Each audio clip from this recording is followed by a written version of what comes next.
Buongiorno telespettatori di Tele4, benvenuti a un altro appuntamento con Sveglia Trieste che vi terrà compagnia come sempre fino alle 10, come sempre leggeremo il Piccolo, il Corriere della Sera, rivedremo alcuni dei servizi che sono andati in onda nel telegiornale di ieri e avremo due ospiti, il Presidente del Consiglio Comunale Francesco Panteca e poi Roberto Marin che è candidato a Sindaco di Grado. Sveglia Trieste @tele4.it è l'indirizzo di posta elettronica a cui potete inviare le vostre email, 040 977 8910 è il numero di telefono a cui potete chiamare. Iniziamo subito con la pagina del meteo. Dunque, quest'oggi una depressione atlantica interesserà ancora il nord Italia, raggiungendo il Friuli Venezia Giulia in serata e determinando instabilità diffusa. Domani in quota affluiranno correnti più secche da ovest che porteranno condizioni di tempo migliori, ma con ancora instabilità verso la zona montana.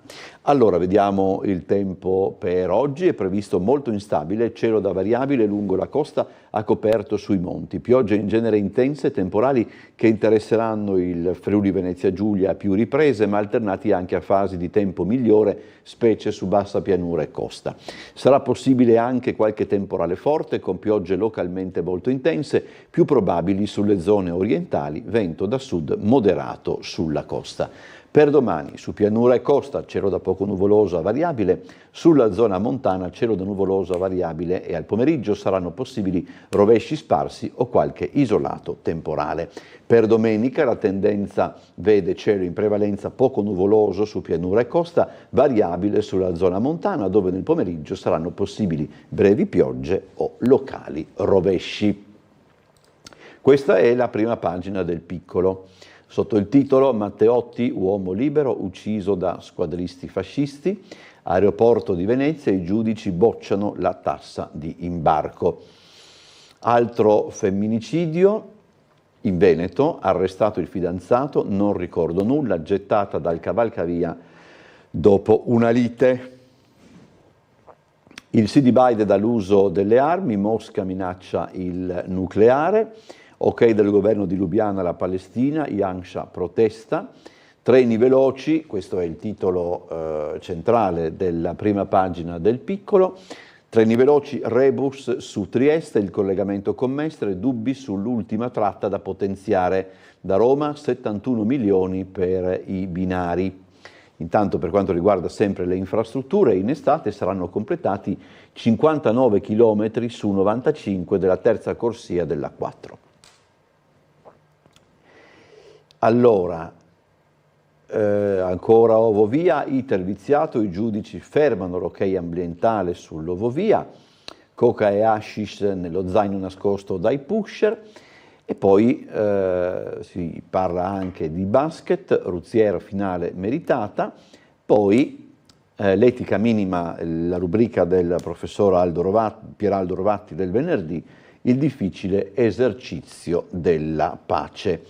Andiamo invece al Corriere della Sera, vediamo la prima pagina del Corriere, sotto il titolo Femminicidio a Padova, giù dal cavalcavia, fermato il compagno. C'è la polemica sul mancato invito da parte della delegazione, diciamo così, ufficiale italiana alla Fiera del Libro di Francoforte per Roberto Saviano. Mazza, che è il responsabile appunto dell'organizzazione, ci ripensa e lo invita, Saviano dice no, poi vedremo più avanti. E c'è questa storica condanna per Trump, combatterò, è la prima volta per un ex presidente americano e alcuni sostengono che Trump riuscirà a sfruttare anche questo verdetto, ma di questo parleremo più avanti. Meloni ricorda Matteotti, ucciso da squadristi fascisti, retorica atomica o pericolo reale, cosa farà lo zar? E vediamo poi, siamo arrivati al caffè di Massimo Gramellini che leggiamo perlomeno ogni venerdì.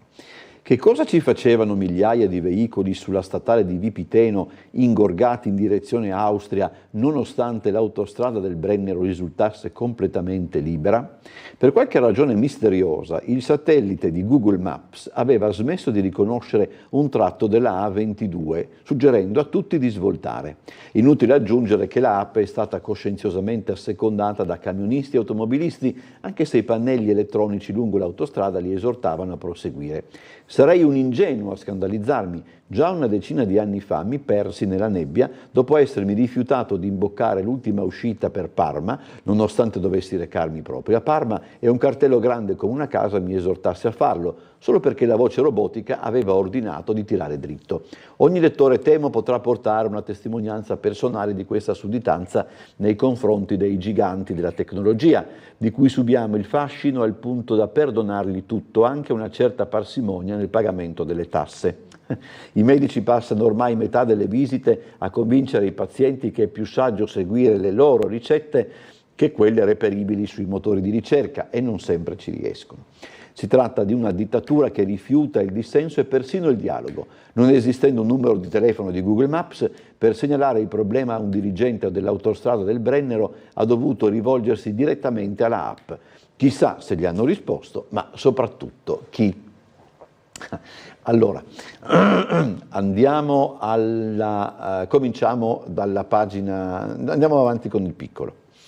Giada uccisa, arrestato il compagno, clamorosa svolta, non è stato suicidio, sotto accusa Andrea Favero, prima ha raccontato di essersi svegliato, di non averla trovata a casa, quindi le ha inviato un SMS.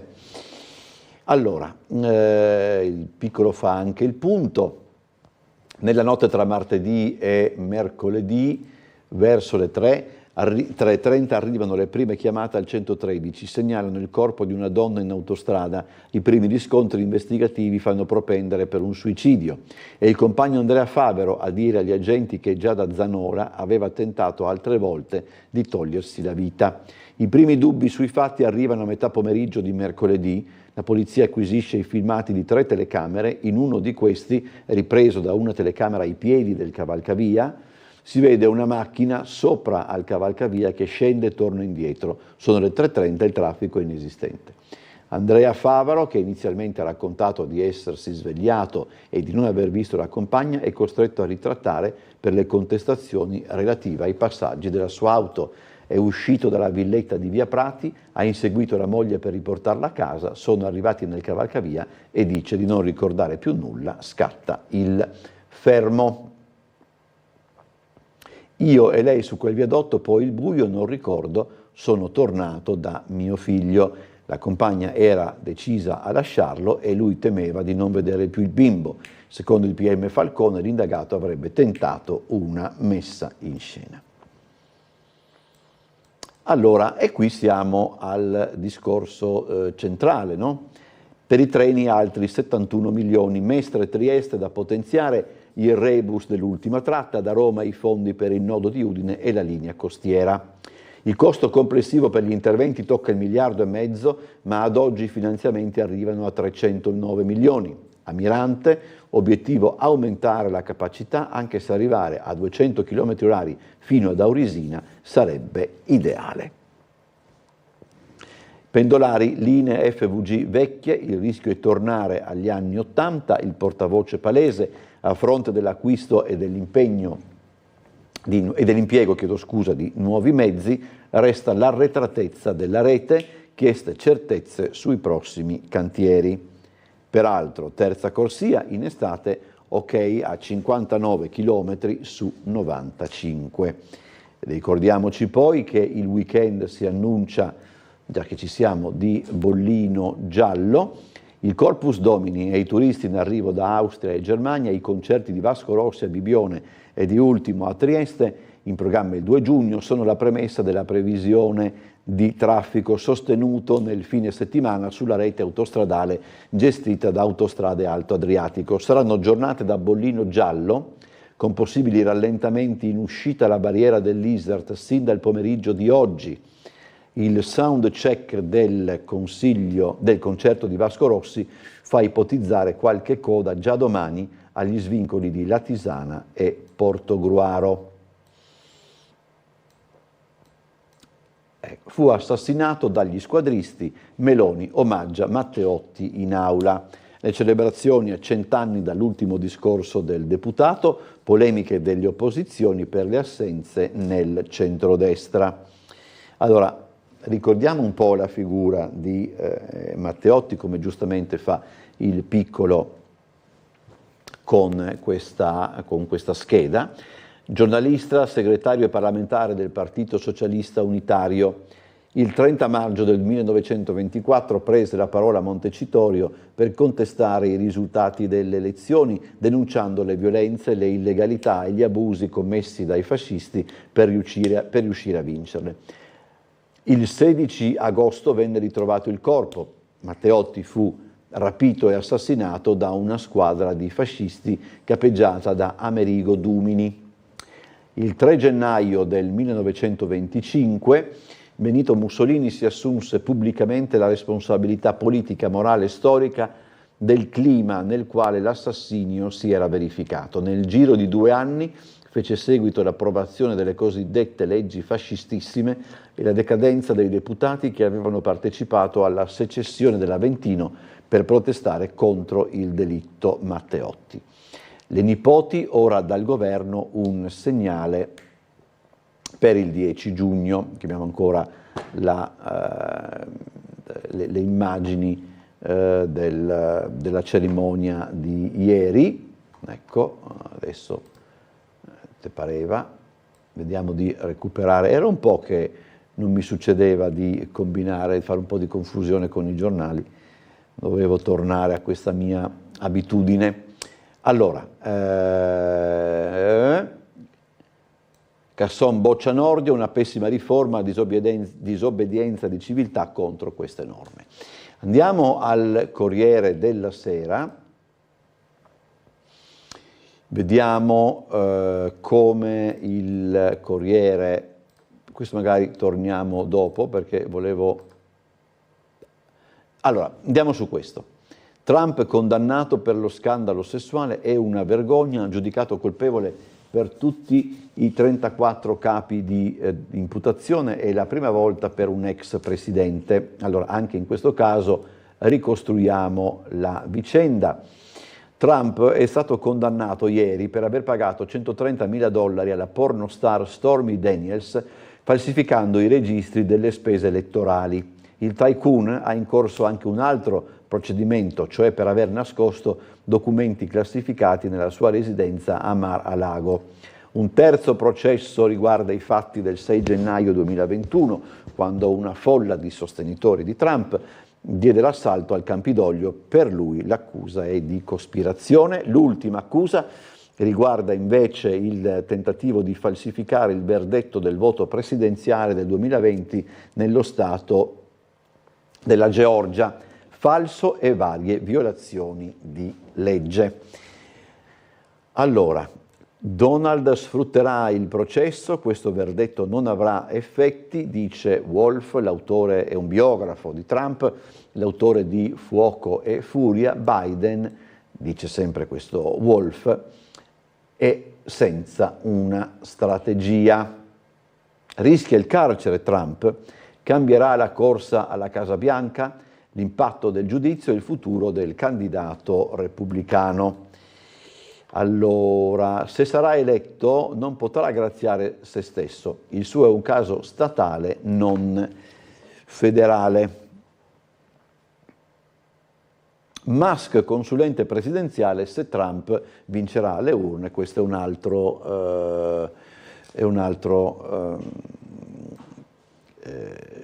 notizia. Poi, vabbè, non dovremmo fare, ma, insomma, il prossimo numero del settimanale internazionale è intitolato La fine di Hollywood. Non è un caso forse che venga messo la pubblicità venga messa nella pagina dove si parla dei guai di Trump.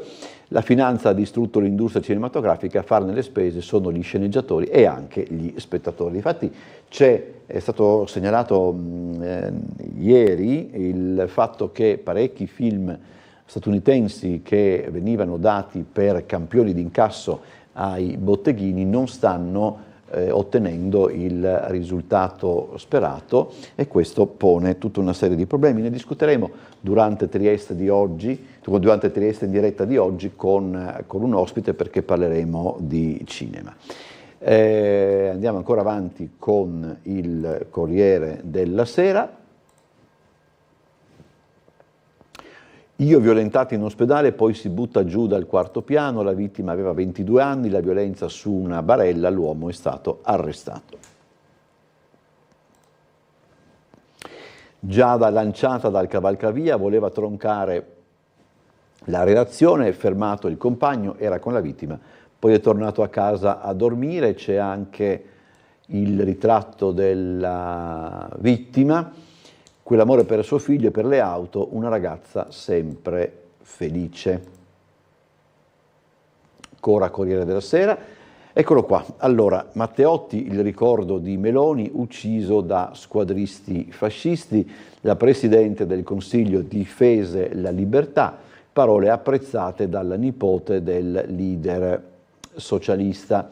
Alessandro Preziosi ieri ha letto le parole di Matteotti. Targa sullo scranno, quel posto a a Montecitorio, sì, quello scranno di Montecitorio non sarà più occupato, quindi rimarrà libero. Le nipoti del leader socialista hanno apprezzato le parole,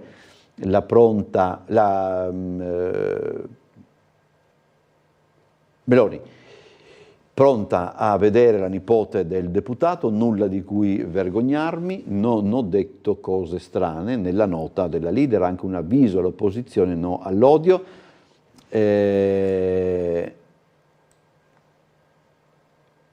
Il parlamentare di AVS Davis Dori, che mozione sedere sul suo posto, ho proposto io di lasciarlo vuoto, ed è insomma un gesto abbastanza importante, per dire la verità. Ok, credo che adesso possiamo tornare.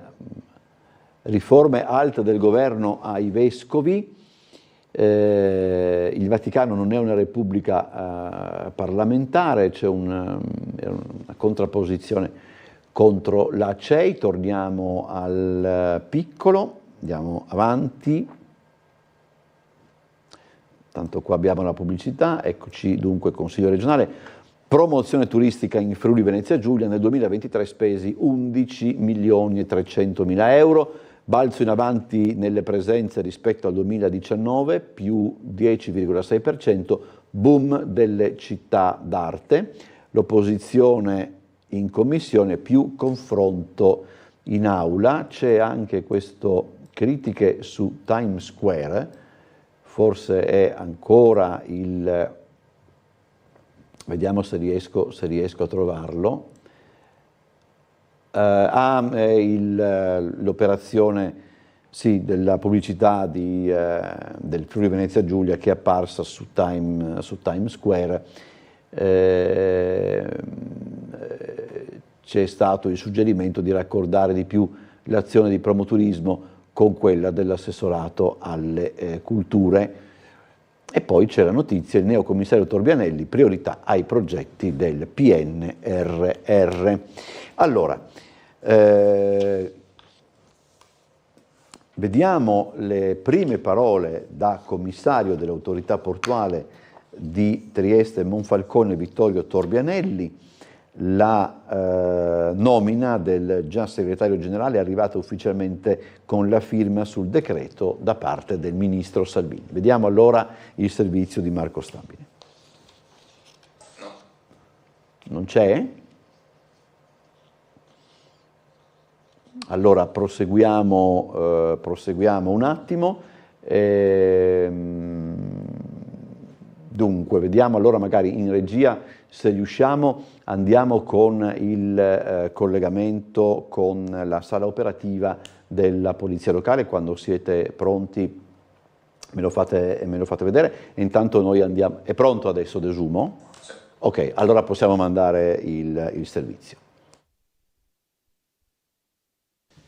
Il neocommissario del porto di Trieste Monfalcone, Vittorio Torbianelli, è già al lavoro nel suo ufficio alla Torre dell'Oid, dove di fatto non ha perso un minuto di tempo nella transizione da segretario generale in carica dal 2021 a numero 1 dello scalo, seppure in veste di traghettatore. L'idea del suo mandato è chiara: avanti con la linea d'Agostino. Continueremo sulla strada intrapresa, il campo è già totalmente definito negli obiettivi e nei tracciati. Si tratta di portare il lavoro quotidiano, che peraltro come segretario generale ogni giorno ormai da 3 anni gestisco, per far andare avanti la macchina e i progetti. Ci sono molti impegni.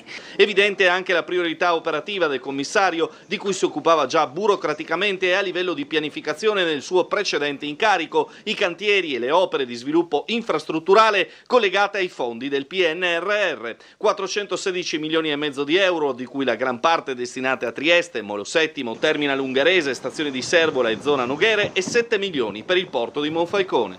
Ma diciamo che i progetti vanno avanti, credo che in settembre si inaugureranno i lavori veri e propri sulla zona delle Noghere, quindi del Terminal Ungherese.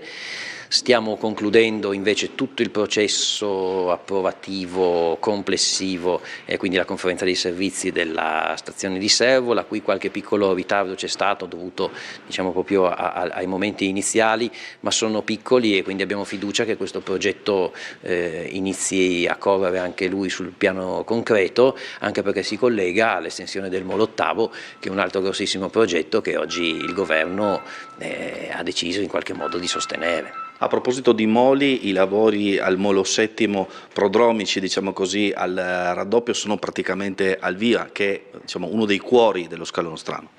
Il Molo Settimo rimane il terminale contenitori del porto di Trieste, ci sono i progetti nostri, ci sono i progetti loro di allungamento e i cantieri piano piano si stanno avviando verso la partenza.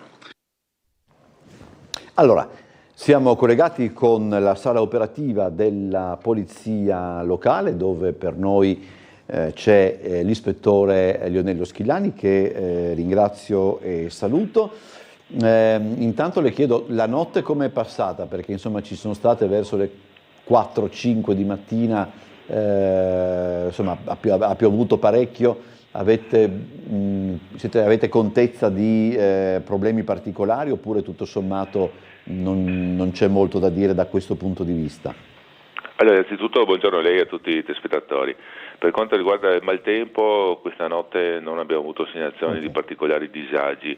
Noi, ribadisco, terminiamo servizio alle 2, quindi dalle 2 fino alle 6 che riprendiamo servizio non copriamo il territorio, quindi le altre forze di polizia vigilano sul territorio, ma non abbiamo avuto segnalazioni di particolare disagio. Perfetto. Naturalmente la pioggia, che è in atto ancora adesso, siamo ancora in allerta meteo, purtroppo ha creato vari allagamenti, quindi fare attenzione alla presenza di acqua in carreggiata. Per quanto riguarda i disagi provocati ieri dal maltempo, ricordo che la via Bonomè è stata riaperta, però c'è un senso unico alternato al civico 130 regolato da semafori, quindi fare attenzione, potrebbe essere dei rallentamenti, una via già, diciamo, problematica di sé per la pendenza e l'asfalto. Adesso c'è anche questo smottamento, quindi comunque regolata dal semaforo si riesce a transitare. Invece la via Pietraferrata, l'intersezione con la via Flavia, è ancora chiusa, quindi dalla via Flavia non si riesce ad accedere via Pietraferrata e si accede dall'altro senso di marcia, anche qui per uno smottamento. Altre cose particolari per il maltempo non ci sono, ricordo che l'allertamento è ancora in atto e sono previsti ancora temporali che potrebbero essere forti intensità, quindi questa mattina fare attenzione soprattutto per veicoli 2 ruote o anche per i veicoli normali, quindi che durante la pioggia si crea naturalmente la presenza di acqua in strada e anche si riduce naturalmente la visibilità. Per quanto riguarda la situazione in atto, al momento è scorrevole, è asfalto bagnato, quindi fare attenzione, il traffico sta aumentando, ma al momento non è particolarmente intenso e non abbiamo interventi in atto degno di nota. Per quanto riguarda le manifestazioni di questo pomeriggio, abbiamo 2 processioni religiose, la parrocchia di San Giovanni Bosco, abbiamo una processione mariana che partirà intorno alle 19:45 da via dell'Istria 53, sede appunto della parrocchia del Don Bosco. Questa processione, i fedeli percorreranno la via dell'Istria verso il Campo San Giacomo, gireranno attorno al Campo San Giacomo per tornare di nuovo presso via dell'Istria. Saremo sul posto per la deviazione e la scorta dei fedeli. Altra processione mariana per la parrocchia di Santa Caterina alle ore 19 circa in via dei Mille. I fedeli usciranno dalla chiesa, percorreranno la via dei Mille e San Pasquale Eremo per tornare via dei Mille. Anche qui saremo noi presenti per garantire che tutto avvenga in sicurezza. Tutte e due le processioni dovrebbero svolgersi circa in un'oretta e mezza al massimo.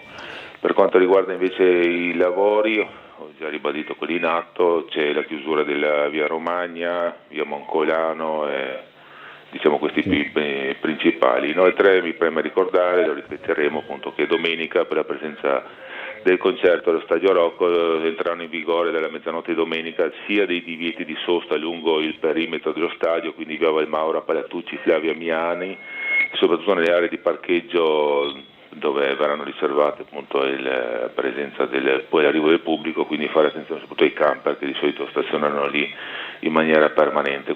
E dopo naturalmente ricordo che domenica ci saranno anche dal pomeriggio dalle ore 12 i divieti di transito lungo tutto il perimetro dello stadio, e la via Flavia invece sarà interessata da un divieto di transito solo a termine concerto, quindi dalle 22:30 a mezzanotte, fine esigenze per lo sfogliamento del pubblico. Con questo, anche se mi sono dilungato, No, le chiedo ancora una cosa, faccio riferimento, ispettore, non so se ho sentito male, ieri quando ci eravamo collegati alle 13, domenica è di nuovo chiusa l'autostrada, quel tratto di autostrada interessato dai lavori sull'ex cavalcavia, oppure ho sentito male io? No, non ho notizia, devo rivedere le ordinanze sulle ordinanze delle ANAS, tutte quelle che ci quindi arrivano. è anche vero, ma probabilmente ho sentito male io, insomma, per cui, perché se no sarebbe un ulteriore problema per domenica di cui non credo ci sia bisogno. Va bene, ma questo è un altro discorso. No, sicuramente per quanto riguarda domenica della GVT va da sé che viene chiusa, ogni volta che sono concerti a chiusura della via Valmaura viene chiuse le uscite della GVT 202, le uscite verso Valmaura sia in direzione forse avrò capito male in questo senso, probabilmente. Forse queste vengono chiuse dalle ANAS, c'è già un'ordinanza prevista, un piano previsto in caso di concerti, grandi manifestazioni allo Stadio Rocco. Le uscite che vanno allo stadio vengono chiuse e quindi viene dirottato il traffico all'uscita prima, quella di via Caboto, appunto per defluire, non far arrivare il grosso traffico sulla Valmaura che è già chiusa, no? Qui si andrebbe a intasare ulteriormente il sito senza dar sfogo alle macchine, quindi per l'uscita stadio si predilige farla in via Caboto e quelli che vengono da Trieste che usino la probabilmente avrò equivocato in tal senso. Ispettore, grazie, ci sentiamo o con lei o con i suoi colleghi alle 13:20 nel telegiornale delle 13:20, ove dovesse essere necessario per nuove per novità, noi siamo qua, ma ripeto, speriamo di risentirci soltanto più avanti alle 13:20. Grazie, buona giornata e buon lavoro all'ispettore Schillani. Sì, grazie anche a tutti gli spettatori, ci sentiamo dopo. Visto che l'ispettore Schillani ci ha parlato anche del maltempo di ieri pomeriggio, allora vediamo gli effetti della bomba d'acqua che ieri, fra l'altro, ha portato anche a 13 interventi da parte dei vigili del fuoco per soccorrere automobilisti con il veicolo in panne, piuttosto che situazioni di allagamenti di cantine e sottopassi. Vediamo le immagini.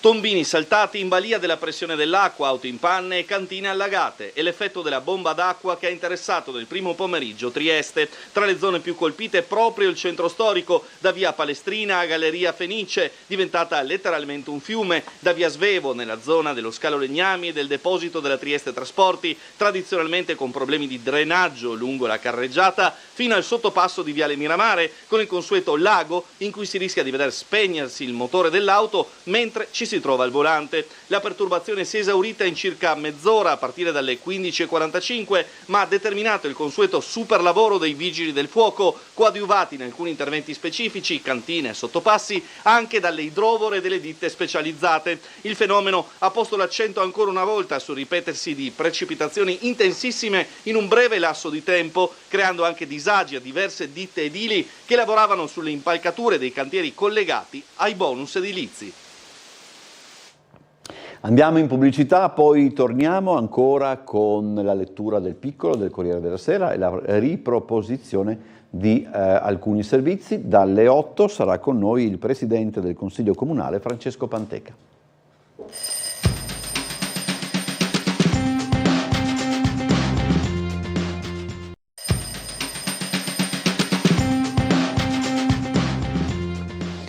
Allora, rientriamo in studio, proseguiamo con la lettura del Piccolo in questo caso. Armi, sì di Biden, Kiev potrà colpire in Russia. Secondo alcuni media statunitensi l'autorizzazione riguarda solo la difesa di Kharkiv. A Praga i ministri degli esteri della NATO. L'ira delle autorità di Mosca che evocano una risposta nucleare all'Occidente.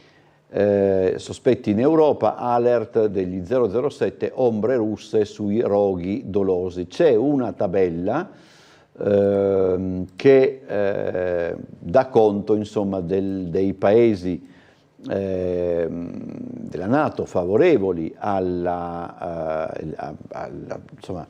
fatto che l'Ucraina possa colpire, che le armi della NATO possano colpire territorio russo, insomma, così lo dico male, ma abbiate pazienza. Dunque, i favorevoli sarebbero il Regno Unito, la Francia, l'Olanda, la Polonia, la Svezia, la Finlandia, l'Estonia, la Lettonia, la Lituania, insomma i Baltici. E contrari Bulgaria, Slovacchia, Ungheria, Italia, Belgio e Spagna. Credo che penso Canada favorevole, se leggo bene questo riquadro, e Stati Uniti e Germania sarebbero indecisi, però se si deve dar conto a quello che dicono alcuni giornali statunitensi, l'America avrebbe in qualche modo deciso. Trump condannato per il caso Stormy Daniels. Possiamo proseguire, vediamo. Sia il governo Golob allo Stato palestinese, tocca al Parlamento, la ministra Fajon è l'unica strada per arrivare alla pace, siamo in Slovenia, scontato l'ok dell'Assemblea, proteste dell'opposizione, stop al fallimento dei locali dall'Ava, la Corte d'Appello di Trieste ha accolto il reclamo della difesa e ha aperto una composizione negoziata, qui siamo a Udine. Intesa San Paolo sceglie le 150 imprese vincenti, un tour per presentarle, qui siamo nella pagina economica che io salto a pie pari. Strano incrocio tra guerra e pace, l'abbiamo anticipato prima, no? L'intervento del venerdì del professor Pieraldo Rovatti, e siamo arrivati alla pagina di Trieste che parte con un argomento allegro: la cremazione è scelta ogni 2 funerali su 3, il doppio di tutta Italia. A Trieste richiesta molto alta, arriva al 64% contro il 35% della media nazionale. Nel 2023 decisa in 1961 casi su 3.116. L'attesa può superare i 10 giorni. Allora, esattamente come per le casse funebri, la scelta delle urne cinerarie è vastissima, può essere di materiali di diverso tipo, pietra, legno, ceramica, vetro. I costi sono dei più disparati, con una soluzione di base in legno, una sorta di cofanetto che non supera i 50 euro. Tra le possibilità c'è anche quella di conservare le ceneri in un quadro con il ritratto del defunto davanti e le ceneri dietro. Chissà da dove arriva questa, diciamo questa modalità, temo che arrivi da oltreoceano, ma vabbè. Allora, in media ogni anno il Comune rilascia un centinaio di autorizzazioni per la dispersione delle ceneri. Alle agenzie di onoranze funebri, che curano anche questo aspetto, la richiesta più quotata è quella della dispersione in mare. Per il trasporto al largo del Golfo molti hanno la fortuna di fruire della disponibilità del natante di un amico, altri invece si rivolgono a privati che noleggiano la barca per questo servizio. Un centinaio di pratiche l'anno per la dispersione delle ceneri. Il primo fu l'artista Lelio Luttazzi nel 2010. Giriamo pagina, mi sa che è meglio. Zaino con all'interno cocaina e hashish nascosto dai pusher in piazza Perugino. La droga è stata ritrovata dal cane Conan delle unità cinofile durante l'attività di controlli straordinari. La droga nel giardino Basevi di San Giacomo e sulla scalinata di via Pindemonte, fermati altri spacciatori.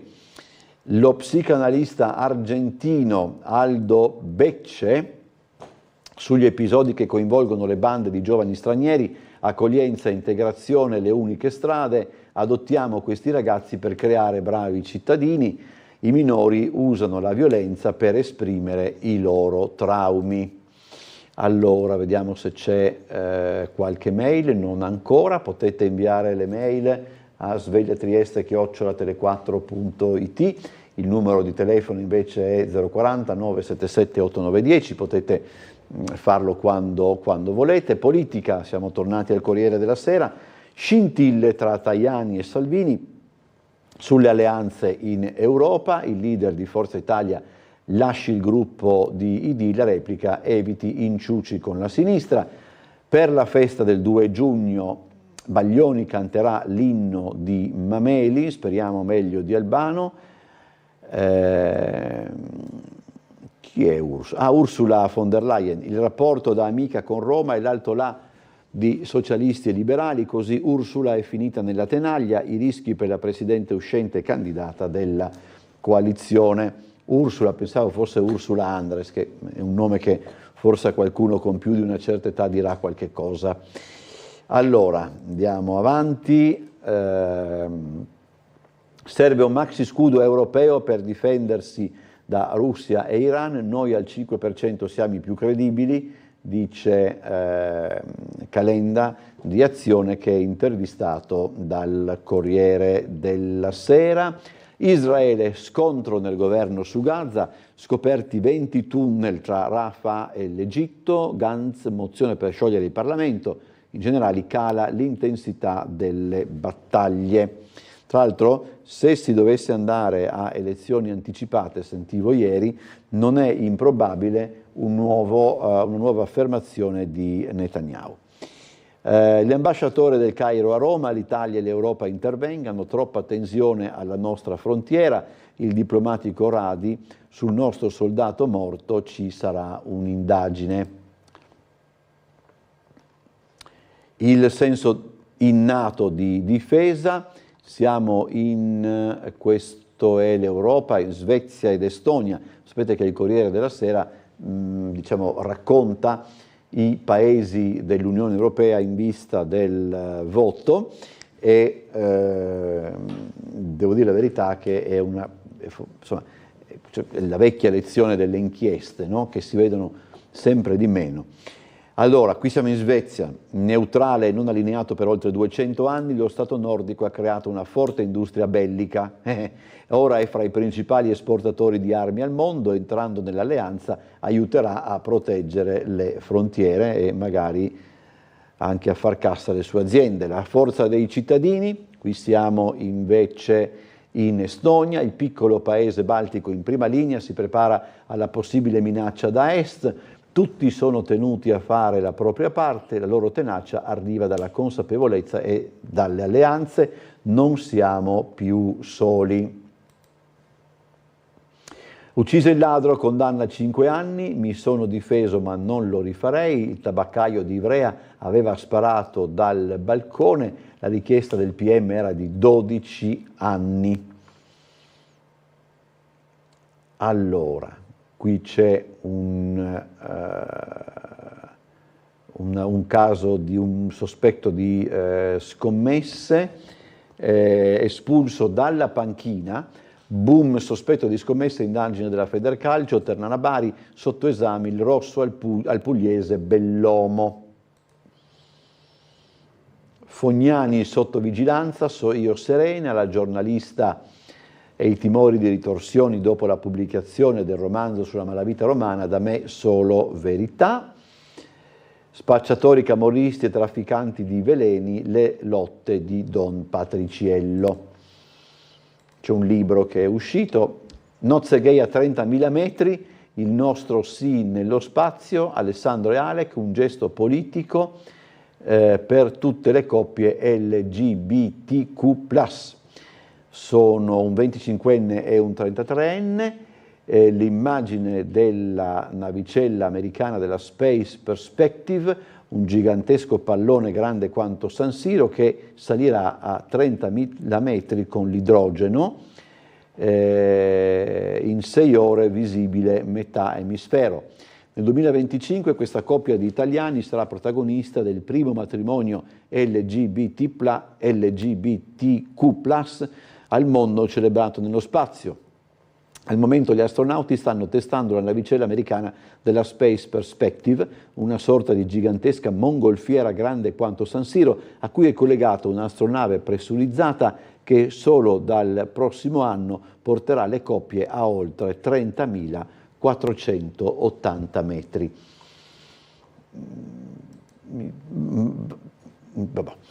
Allora, un 15enne su 10 in Italia è povero, i sogni spezzati degli adolescenti, Save the Children, il 40% ha paura del futuro.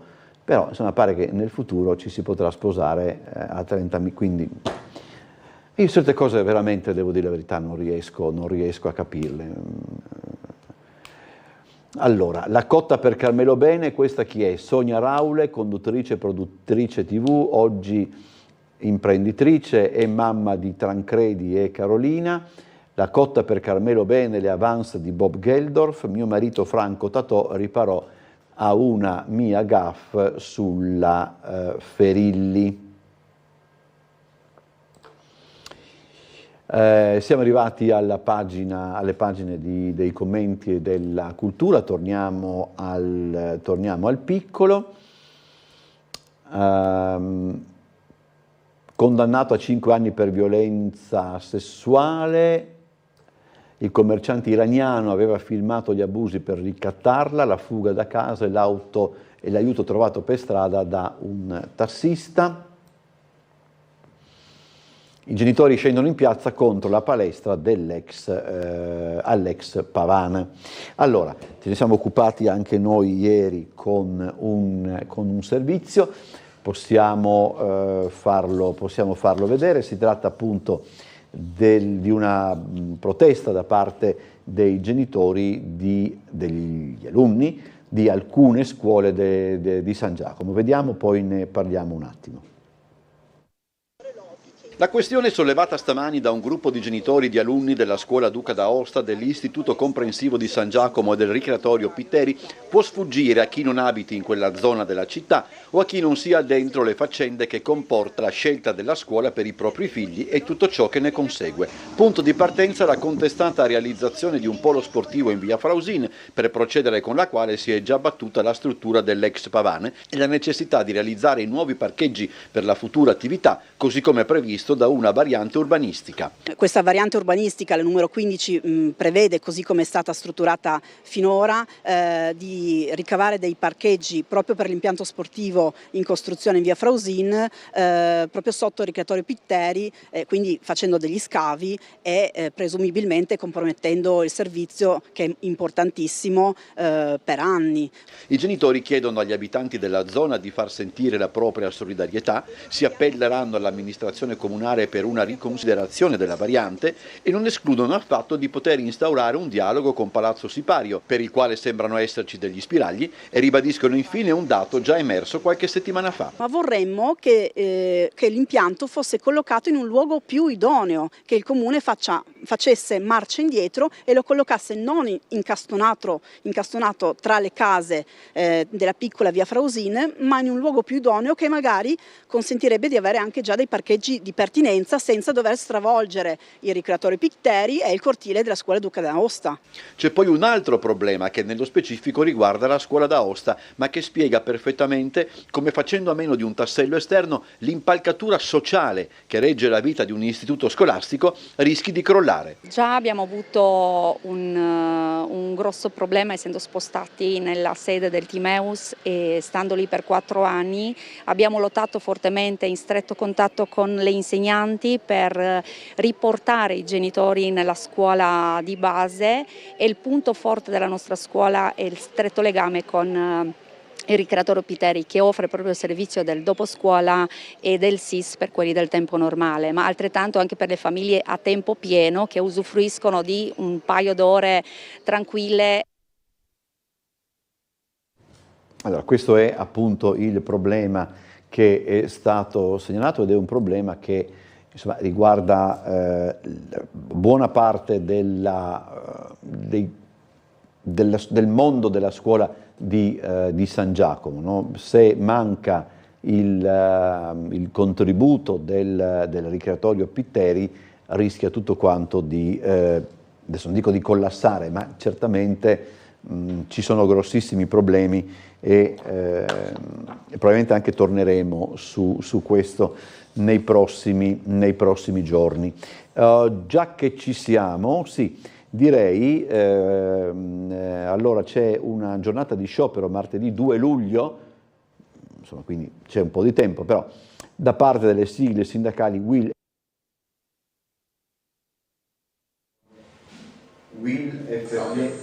FPL e NURSID hanno deciso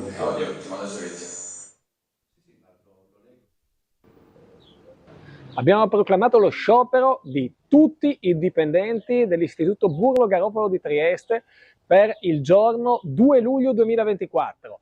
Tutto questo è stato inevitabile perché anche a fronte dell'incontro odierno, nel quale abbiamo sperato fino all'ultimo momento in un ravvedimento da parte della direzione aziendale e delle altre sigle sindacali per quello che oramai viene chiamato da tutti i lavoratori l'accordo della vergogna. Un accordo che è stato sottoscritto e presentato dalla direzione aziendale senza la garanzia della copertura economica necessaria per pagare i dipendenti, ma andando ad attingere ancora dalla produttività. Il direttore generale ha fatto dei proclami a mezzo stampa, proclami che però non corrispondono assolutamente alla realtà, in quanto non vi è garanzia economica e, oltre a non esserci garanzia economica, quanto proposto dall'azienda va a tagliare già di base una parte delle risorse che, oltre a non essere disponibili, non verranno comunque erogate perché la richiesta è più bassa di quanto è la reale fabbisogno. A questo va aggiunto che anche i richiami in servizio non verranno più pagati da bilancio e quindi questo porterà una ulteriore perdita di 100.000 euro a tutti i lavoratori dell'istituto. C'era stato un piccolo problema con i microfoni, fra l'altro risolto. Vi dicevo, era un servizio appunto sullo sciopero proclamato al Burlo per il prossimo 2 di luglio. Allora, andiamo adesso un attimo al Pedocine. La spiaggia dello stabilimento della Lanterna è stata oggetto di alcuni interventi di manutenzione. Al livellamento del bagnasciuga hanno fatto seguito lavori di manutenzione di varia natura, interessando anche la rampa per i disabili. Ieri il bagno La Lanterna è stato oggetto di lavori necessari al livellamento della spiaggia con la sistemazione del bagnasciuga e della rampa delle persone diversamente abili. Il Pedocine è dunque pronto alla stagione dei bagni e tintarella, per il momento vissuti a sprazzi, visto il meteo decisamente variabile di questa primavera. I capricci delle condizioni atmosferiche, difatti, riescono a far vedere lo stabilimento frequentato in certe fasce orarie, vedi questa mattina, e vuoto nei momenti in cui arrivano gli acquazzoni, vedi questo pomeriggio. Tornando ai lavori al Pedocine, la spiaggia è stata battuta e livellata. Sono state ancorate le panne gialle per contenere la mucillagine. Nella zona degli uomini è stata fissata la tenda ombreggiante, la zattera del salvataggio è pronta all'uso. Allora, andiamo avanti con la lettura del Corriere della Sera, no, perché il Corriere della Sera siamo arrivati alle pagine di commenti.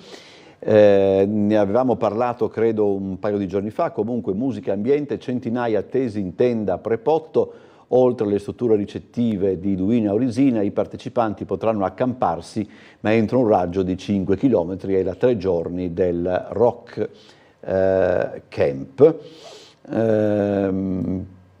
Dunque siamo anche alle pagine delle lettere e della come si chiama?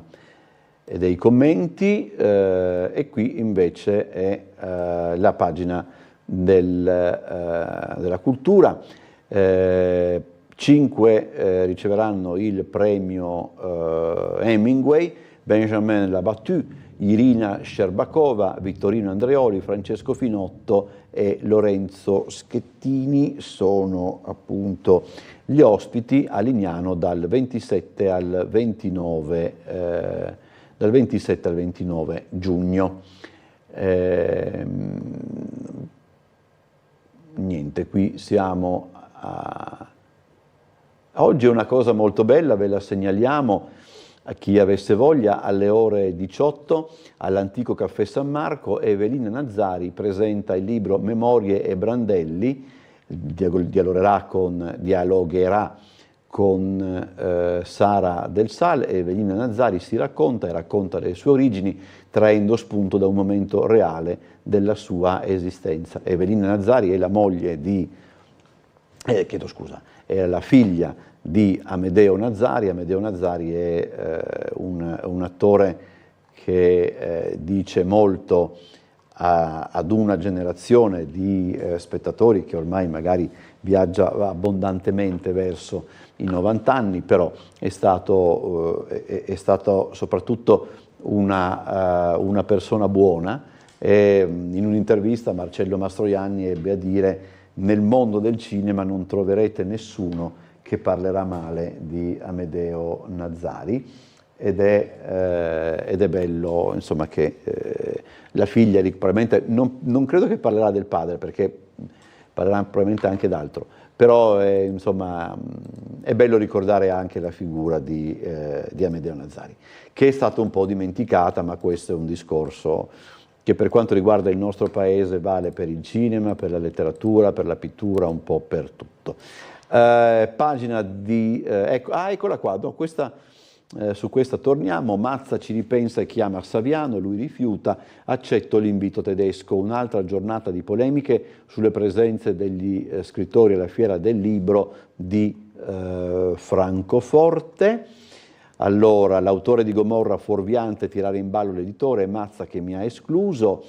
Bompieri della Rizzoli, la scelta tocca al nostro autore, rispetteremo la sua decisione. Antonio Caprarica ha vinto il 40° premio Gianni Granzotto. C'è un'intervista con Angelina Mango per quanto riguarda la pagina degli spettacoli.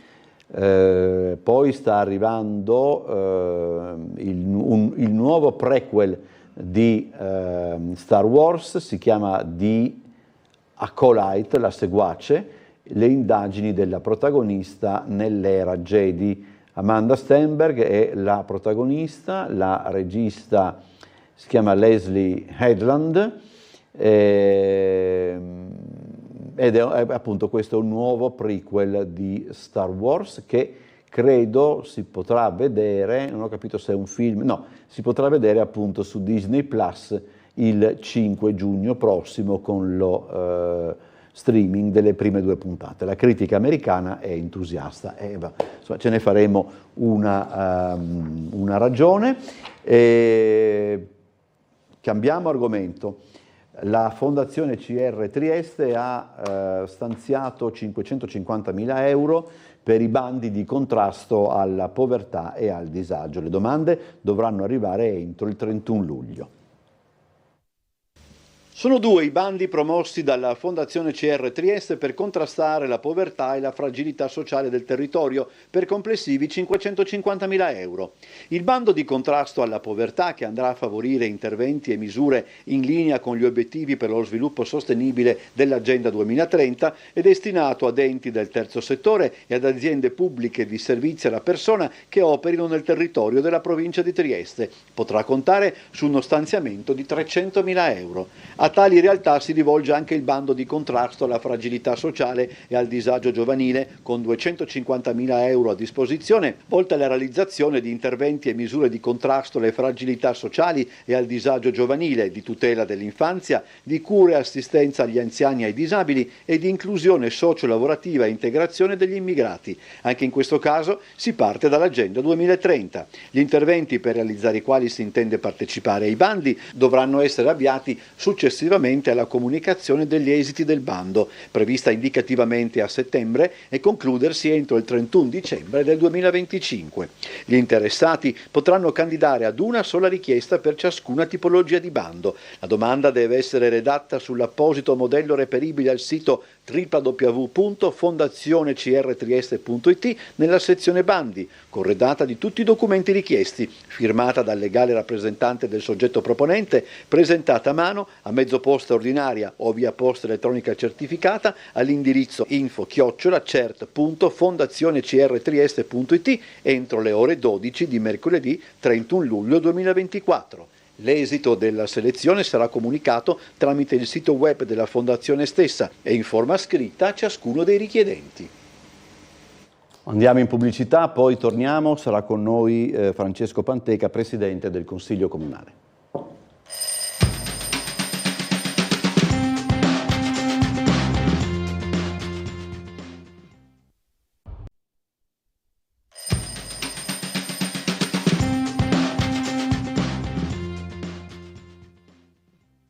Entriamo in studio, siamo in compagnia di Francesco Panteca, che è il Presidente del Consiglio Comunale. Ringrazio per essere tornato nei nostri studi. Buongiorno Panteca.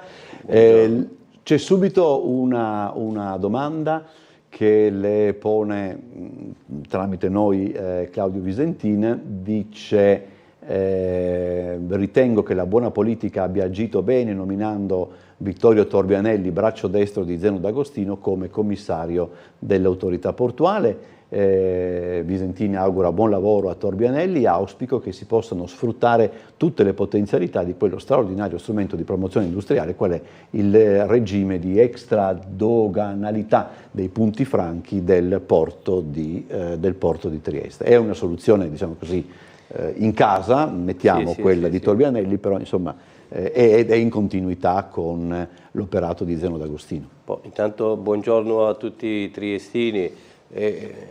Poi la questione di Torbianelli è un professionista e noi ne siamo contenti che sia stato nominato lui come braccio destro in questo momento di D'Agostino e che sia poi la continuità anche per il futuro, perché vedi, quando acquisisci come autorità portuale certe professionalità, un certo bagaglio di esperienze su questo, allora bisogna sfruttarli, bisogna portarli avanti. Torbianelli è un personaggio che sa lavorare, io gli auguro anzi buon lavoro, buona fortuna anche per quello che farà e sono sicuro che farà bene per Trieste. Allora, Consiglio Comunale, com'è questi due consigli comunali in videoconferenza? Uno è stato, mi pare, chiuso anche abbastanza presto, eccetera. Certo. Il Consiglio Comunale in videoconferenza, che cosa bisogna dire su questo? Intanto, uno, che ogni tanto i consigli comunali bisogna farli anche in videoconferenza, perché insomma bisogna mantenere allenato un pochettino quelle che sono i consiglieri comunali, perché vede, le videoconferenze sono sempre complesse e in qualche modo devi in ogni caso mantenere sempre alta l'asticella su magari un giorno che ci sarà veramente solo necessità di farli così, ma poi in qualche modo avevamo deciso insieme alla capigruppo di non fare i consigli comunali perché eravamo sotto campagna elettorale, ci sono le politiche, non politicizziamo il consiglio comunale nel senso, dico, spostato verso le europee, perché si rischiava di non lavorare, di fare solo politica senza lavoro. E poi a un certo punto, dopo che abbiamo deciso questo, mi arrivano delle richieste di convocazione straordinaria da alcuni consiglieri dove mi dicono di convocare il Consiglio Comunale entro i 20 giorni previsti dalla legge, anzi di riunirlo entro i 20 giorni dalla legge, e allora là sono stato un po' costretto, perché i 20 giorni scadono il 3 di giugno, allora ho dovuto per forza di cose convocare, ma no, ho dovuto convocare 2 consigli comunali, ma perché l'altro era stato chiuso per mancanza di numero legale. Quando il Consiglio Comunale viene chiuso in quel modo, bisogna riprendere dallo stesso punto dell'ordine del giorno dove l'abbiamo lasciato in quell'occasione. Per questo si parla di Consiglio Comunale in seconda convocazione. Questo lo dico per i triestini, qualcuno che magari non sa come sono i funzionamenti istituzionali del Consiglio Comunale, cosa prevedono i regolamenti, no? Perché se tu chiudi per mancanza del numero legale un Consiglio Comunale, lo devi riprendere dallo stesso punto dell'ordine del giorno in cui l'hai lasciato, e devi terminare tutto, devi terminare. Poi ovviamente si può chiudere prima, come chiudiamo, come è stato fatto in quell'occasione. E poi c'era il secondo Consiglio Comunale convocato, che era mi sembra che per il giorno dopo, che era appunto per questa richiesta da parte dell'opposizione, richiesta straordinaria di convocazione per trattare l'argomento della questione educativa, insomma, delle scuole triestine, delle scuole di Trieste, che fanno parte del comune. Era riferito sicuramente all'asilo di Roiano, quello che è di prossima apertura, insomma, e ci sono già una delibera in atto, ne stiamo discutendo di questo. Io credo che la comunicazione anche su questo dobbiamo continuare a farla, perché triestino un po', i nostri cittadini devono capire realmente cosa stiamo facendo, perché tutti quanti vedo si stanno un pochettino, cercano di capire, ma anche attraverso le manifestazioni, perché a volte non riescono ad andare nel merito proprio di quello che stiamo facendo, allora è difficile, allora poi che si manifesta. Ed è giusto manifestare, siamo là per quello, noi tutte le informazioni glieli daremo. Quello che posso dire, abbiamo tanti altri asili nido che funzionano oggi, come funziona quello di Roiano, perché quello non è una novità, anche se c'è un 50% in concessione di quell'asilo nido privati, ma anche gli altri funzionano in questo asilo. Non c'è la concessione, ma...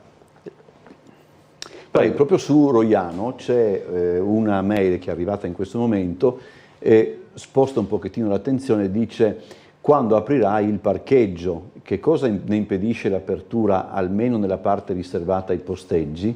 È imbarazzante che un parcheggio pronto da 1 anno sia chiuso, inutilizzato, a prendere polvere in un rione infelice proprio dal punto di vista della disponibilità di posti auto.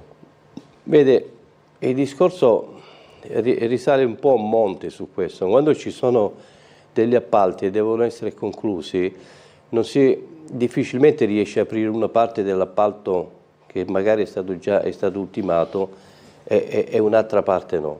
Là c'è il problema dei subappalti in questo momento, perché devono terminare il verde pubblico e altre cose. Li stanno dando il subappalto, ma dovevamo terminare questi lavori. Purtroppo in Italia le leggi funzionano così, l'Europa ci impone anche l'obbligatorietà quasi quasi del subappalto.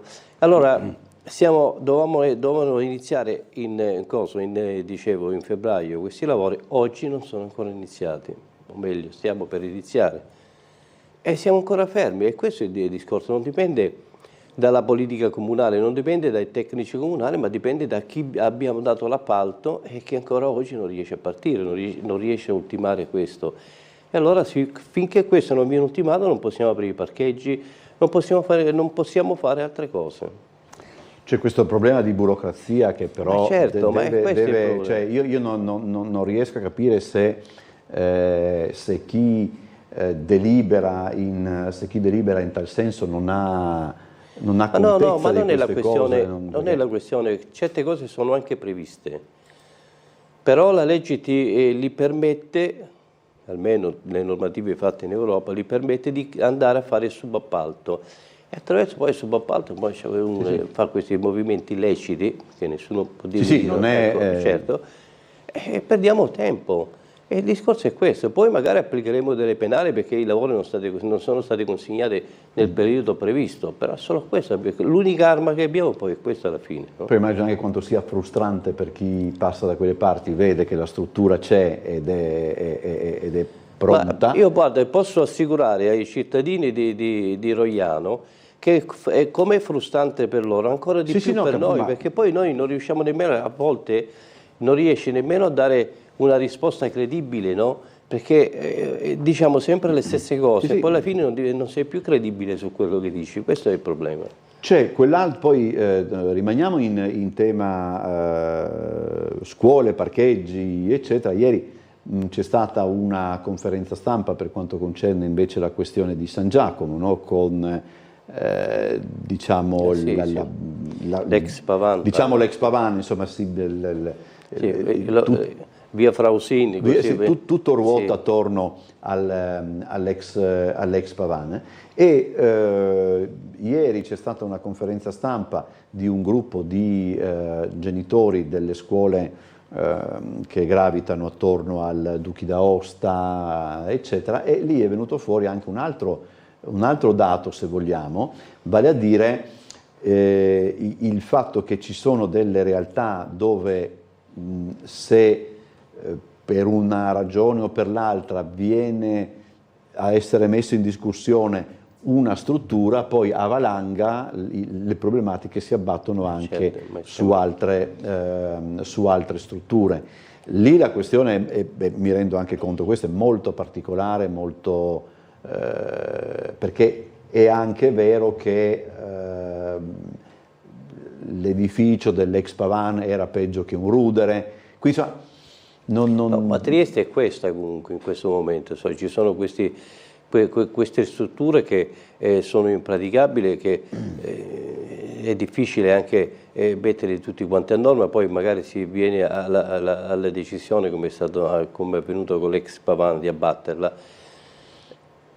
Però noi con queste procedure, insomma, di questo sono stato anche, facendo un piccolo passo indietro, sono stato anche attivato attraverso una petizione da un gruppo da un folto gruppo di cittadini, perché miravano sul verde, miravano sulle palestre, ma dico giustamente questo, ma io appunto per questo, siccome i lavori erano già in essere, erano già iniziati, perciò la questione petizione un po' veniva a mancare quel presupposto della petizione, allora ho chiamato le persone che avevano, diciamo, presentato questa petizione, abbiamo fatto un incontro con il sindaco, anche con l'assessore competente, dove in quella sede abbiamo dato delle spiegazioni a questi cittadini, però le abbiamo detto anche che siccome i lavori sono già in essere sarà l'assessore a dargli una risposta su questo, ma l'assessore sta lavorando sicuramente e si sta ma anche tanto impegnando per dare una risposta poi alle famiglie vicino che gravitano in quella scuola, anche attraverso la ginnastica 81 per agevolare questi percorsi di fruizione di quelle palestre. Poi tutto non riusciamo a farlo, perché poi io tutto non riesco a seguire, seguo soltanto le cose che mi interessano di più come Consiglio Comunale, perché voglio dare delle risposte istituzionali ai cittadini di Trieste, perché mi piace essere così, non voglio occuparmi di tutto, anche se ho un'infarina di tutto quanto, ma mi piace far lavorare il Consiglio Comunale per i cittadini di Trieste, perché questo è il mio obiettivo poi principale. Qui c'è una mail, però chiedo alla signora Flavia di essere un po' più precisa, perché dice: perché l'ex scuola slovena è lasciata nel degrado totale quando mancano strutture da asili nido a scuole? Di chi è competenza? Chi potrebbe ristrutturarla? visto che l'ubicazione garantirebbe facilità di posteggi e mezzi di trasporto. Però la signora deve dire quale dove siamo. Sì, beh, è difficile vedere. Capiamo, insomma, per cui la scuola slovena ce ne sono anche altre, per questo magari se ci dice possiamo dare poi una risposta, altrimenti rischia che gli diamo una risposta politica. Allora non va bene Flavia, questo, no? dica in quale zona, a quale zona si riferisce. Allora, c'è un'altra mail, questa è più una mail, se vogliamo, di carattere più sociale, ma vediamo perché è in più puntate come mail. Insomma, praticamente, se ho letto bene, la signora dice, no, aspetti, inutile, eccolo qua, adesso la trovo. Arriva sempre il momento in cui tutti i nodi vengono al pettine. Se non ci sono pediatri è perché non facciamo figli, è più comodo avere un cane e un gatto, usa e getta per la strada, 3 automobili in famiglia, le vacanze oltreoceano, pagato tutto a rate. Ho capito, cioè praticamente la signora dice forse era meglio prima. Era meglio come si stava prima. Ma no, io credo che nella vita bisogna sempre migliorarsi, bisogna sempre fare delle cose nuove, delle cose che poi ci gratificano anche personalmente su quello che facciamo. Il fatto della vacanza, dovremmo entrare un po' nell'ordine di idea che la vacanza o abbiamo la parte economica per poter andare in vacanza oppure non è il caso, a mio avviso, insomma, questo è il mio pensiero, il mio modo di essere. La vacanza, insomma, non si fanno debiti per andare in vacanza. I figli bisogna farli perché c'è l'elemento demografico, siamo sempre di meno qua in Italia che facciamo figli, per questo io credo che io ho fatto la mia parte, ne ho fatto 3. Insomma, quindi lei è... ho fatto la mia parte. Mi veniva in mente anche un discorso che facevamo giorni fa anche, e che può essere in qualche modo collegato a quanto segnalato dalla signora. C'è una telefonata, allora io intanto lascio spazio a chi è al telefono, poi eventualmente riprendo. Buongiorno. Buongiorno. Pronto? Pronto? Prego. Buongiorno, io volevo fare una domanda, ma come mai non vengono controllati i lavori? Ecco, per esempio via Di Vittorio, via Benussi hanno asfaltato metà strada e già da una settimana non si vede più nessuno a asfaltarla, questo. E dopo un'altra cosa, ma sono mesi che lavorano sulla rotonda nuova che viene fatta dopo Illy. Ecco, ci sono 3-4 persone che lavorano, ma nessuno controlla questi lavori? Buongiorno. Ok. Sicuramente i tecnici, le posso assicurare che le è andata a controllare già il sindaco di Trieste, questo le posso dare per certo che il nostro sindaco come minimo è già passato da quelle parti un paio di volte per andare a controllare quei lavori. Ma poi noi abbiamo i tecnici che seguono questi lavori, poi le questioni tecniche, perché magari si è fermato adesso a via Di Vittorio l'asfaltatura e magari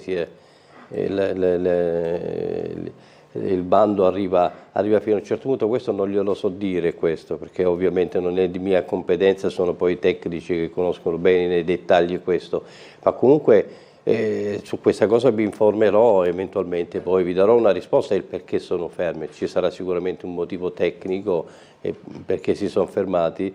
E per quanto riguarda le rotatorie sicuramente le controlliamo, i lavori li controlliamo sempre.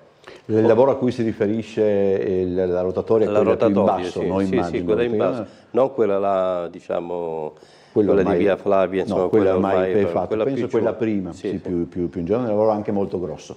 Ancora una telefonata, intanto vi faccio vedere un attimo quella che è la situazione meteo, vedete insomma che piove, ecco, vi comunico se non l'avete già visto, e questo è quanto si può Penso vedere. che se ne saranno già accorti Sì. i triestini che piove però. Credo di sì. Poi vedremo anche dove andrà a collegarsi il nostro Bernardo Gulotta, che oggi è il responsabile dei collegamenti esterni. Sentiamo chi è in linea. Buongiorno. Buongiorno Busatti, sono Pino. Buongiorno signor Pino. Buongiorno anche il collega là della trasmissione. Prego. Che non mi ricordo mai come si chiama, che è un amico anche lui. Niente, volevo solo... No, prego. Volevo solo comunicarvi delle informazioni. Volevo sapere perché a Roiano hanno fatto quel parcheggio e lo mettono a pagare di notte, uno che viene tardi e non c'ha dove mettere, fa anche 4 chilometri qualche volta tutto intorno per trovare un parcheggio, e di notte lo mettono a pagamento. È una roba ridicola. Se uno fa, non so, 5 ore a casa per dormire, deve pagare 2 euro. Non trovo giusto che lo mettano di notte a pagamento, guardi. No? Dopo volevo sapere anche, ma cosa si può fare, anche qualche abbonamento per là? La ringrazio Busatti, mi sa dire qualche cosa? Buongiorno a tutti quanti, arrivederci. Grazie per la domanda. Insomma, il fatto che viene messo a rotazione e mettere una cifra irrisoria per fare pagare tutta la notte, io credo che è un modo di dare la possibilità a tutti quanti di usufruire di quell'area, di quel parcheggio, altrimenti rischiamo che si mettano i soliti dentro parcheggiati 24 su 24 in quelle aree e non lo utilizza più nessuno. Questo si rischia. Allora mettere almeno un piccolo pagamento che sia a rotazione, e io credo che questo sia la scelta migliore. Ne abbiamo discusso molto su questo, perché a noi non è che ci piace a volte far pagare il triestino, perché non è questo l'obiettivo. L'obiettivo nostro è quello di dare dei servizi, e sulla base di questo cerchiamo di fare anche degli approfondimenti, come è stato fatto anche in via San Michele, per carità, fare degli approfondimenti per vedere come riusciamo a dare più servizi al triestino. Certo, io non credo che i 2 euro di notte cambino la vita, pagare 2 euro di notte in quella zona cambia la vita del cittadino di Roiano, anzi secondo me la semplifica e la rende anche più fruibile, cioè arrivare di notte e trovare un parcheggio a 2 euro per tutta la notte non credo che sia una cosa esagerata questa. Allora, abbiamo, dunque, c'è una telefonata. Buongiorno. Buongiorno. Buongiorno. Senta, posso intervenire? Sì, prego, abbassi il TV. Abbasso la televisione? Sì. Un attimo solo, ecco. Allora, buongiorno. Volevo segnalare, se fosse possibile, la situazione di via Puschi. Sì. La salita è in condizioni pietose perché ci sono molte persone anziane che vivono in quegli stabili e che purtroppo devono fare su e giù quelle scale che sono in pessime condizioni, inoltre sono anche piene di erbe e quindi costituiscono una barriera architettonica per muoversi, per cui devono andare su e giù in taxi o farsi accompagnare dai familiari per farci un minimo di spesa o andare dal dottore. Quindi se fosse possibile intervenire vi ringrazierei moltissimo da parte di tutti gli abitanti del posto. Io ce l'ho presente, ma non mi ricordo mai dov'è, perché in quale zona, signora?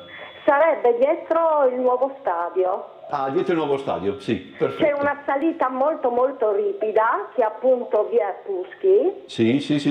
E praticamente vi si accede con delle scale, le quali sono pessimamente manutenute, vanno proprio ripristinate, e tra i buchi del cemento è cresciuta anche l'erba.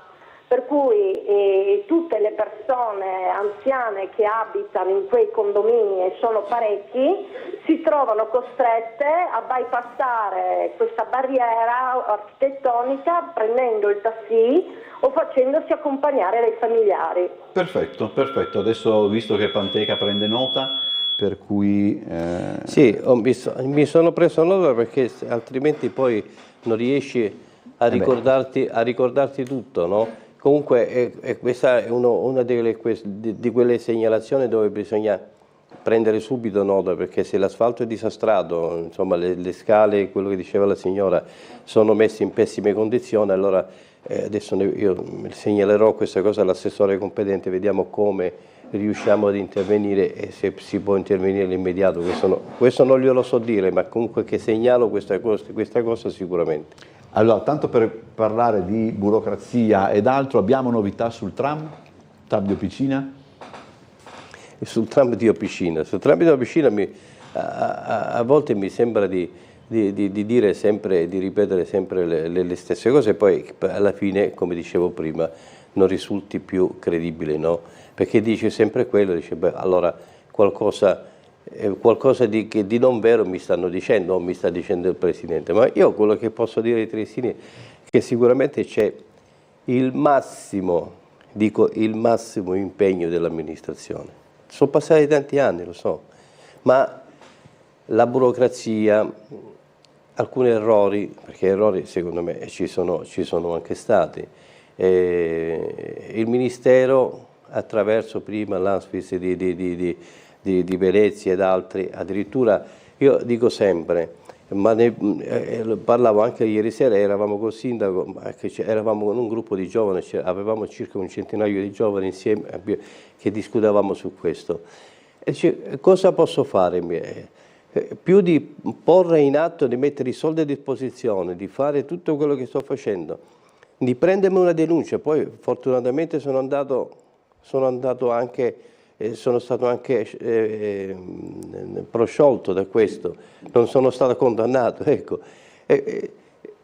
Altro non so, me la vogliono far pagare perché io quando sono andato, dice lui, a Venezia e li ho mandati a quel paese, che quello è fatto, e per questo poi lo avevano querelato, perché ci tengo molto a quello che sono i lavori della città di Trieste e che li voglio concludere. Sarà questo? Non lo so, dice lui, perché facevamo questo ragionamento così. Però fatto sta che oggi siamo ancora là, il tram di Opicina non funziona e una volta ci dicono di rimettere a posto i binari, un'altra volta ci dicono di sistemare l'impianto elettrico, un'altra volta ancora ci dicono di risistemare di nuovo la parte dei binari e poi le aiuole, cioè ce n'è sempre, ogni giorno ce n'è sempre uno ogni volta che si fanno i vari collaudi, perché di collaudi ne abbiamo fatti diversi, e siamo ancora qua. E allora non si sa più cosa dire ai triestini su questo. È quello che posso dire, c'è sempre noi ci teniamo più dei triestini a far andare avanti il tram, a farlo camminare. Perché essere aggrediti, sempre, non aggrediti perché aggrediti è una brutta parola, però fare sempre lo stesso ragionamento e dire sempre se noi siamo contenti di questo e poi vogliamo dare anche un servizio, no? Allora, saremo in zona pubblicità, però c'è una telefonata, se il telespettatore vuole aspettare ci sentiamo dopo la pubblicità, oppure se non può aspettare, però deve essere molto rapido. Aspetto la pubblicità, grazie. Ok, allora ci sentiamo dopo la pubblicità. Prima, giusto per amore di battuta, prima discutevamo di questa coalizione Ursula. Andiamo in pubblicità.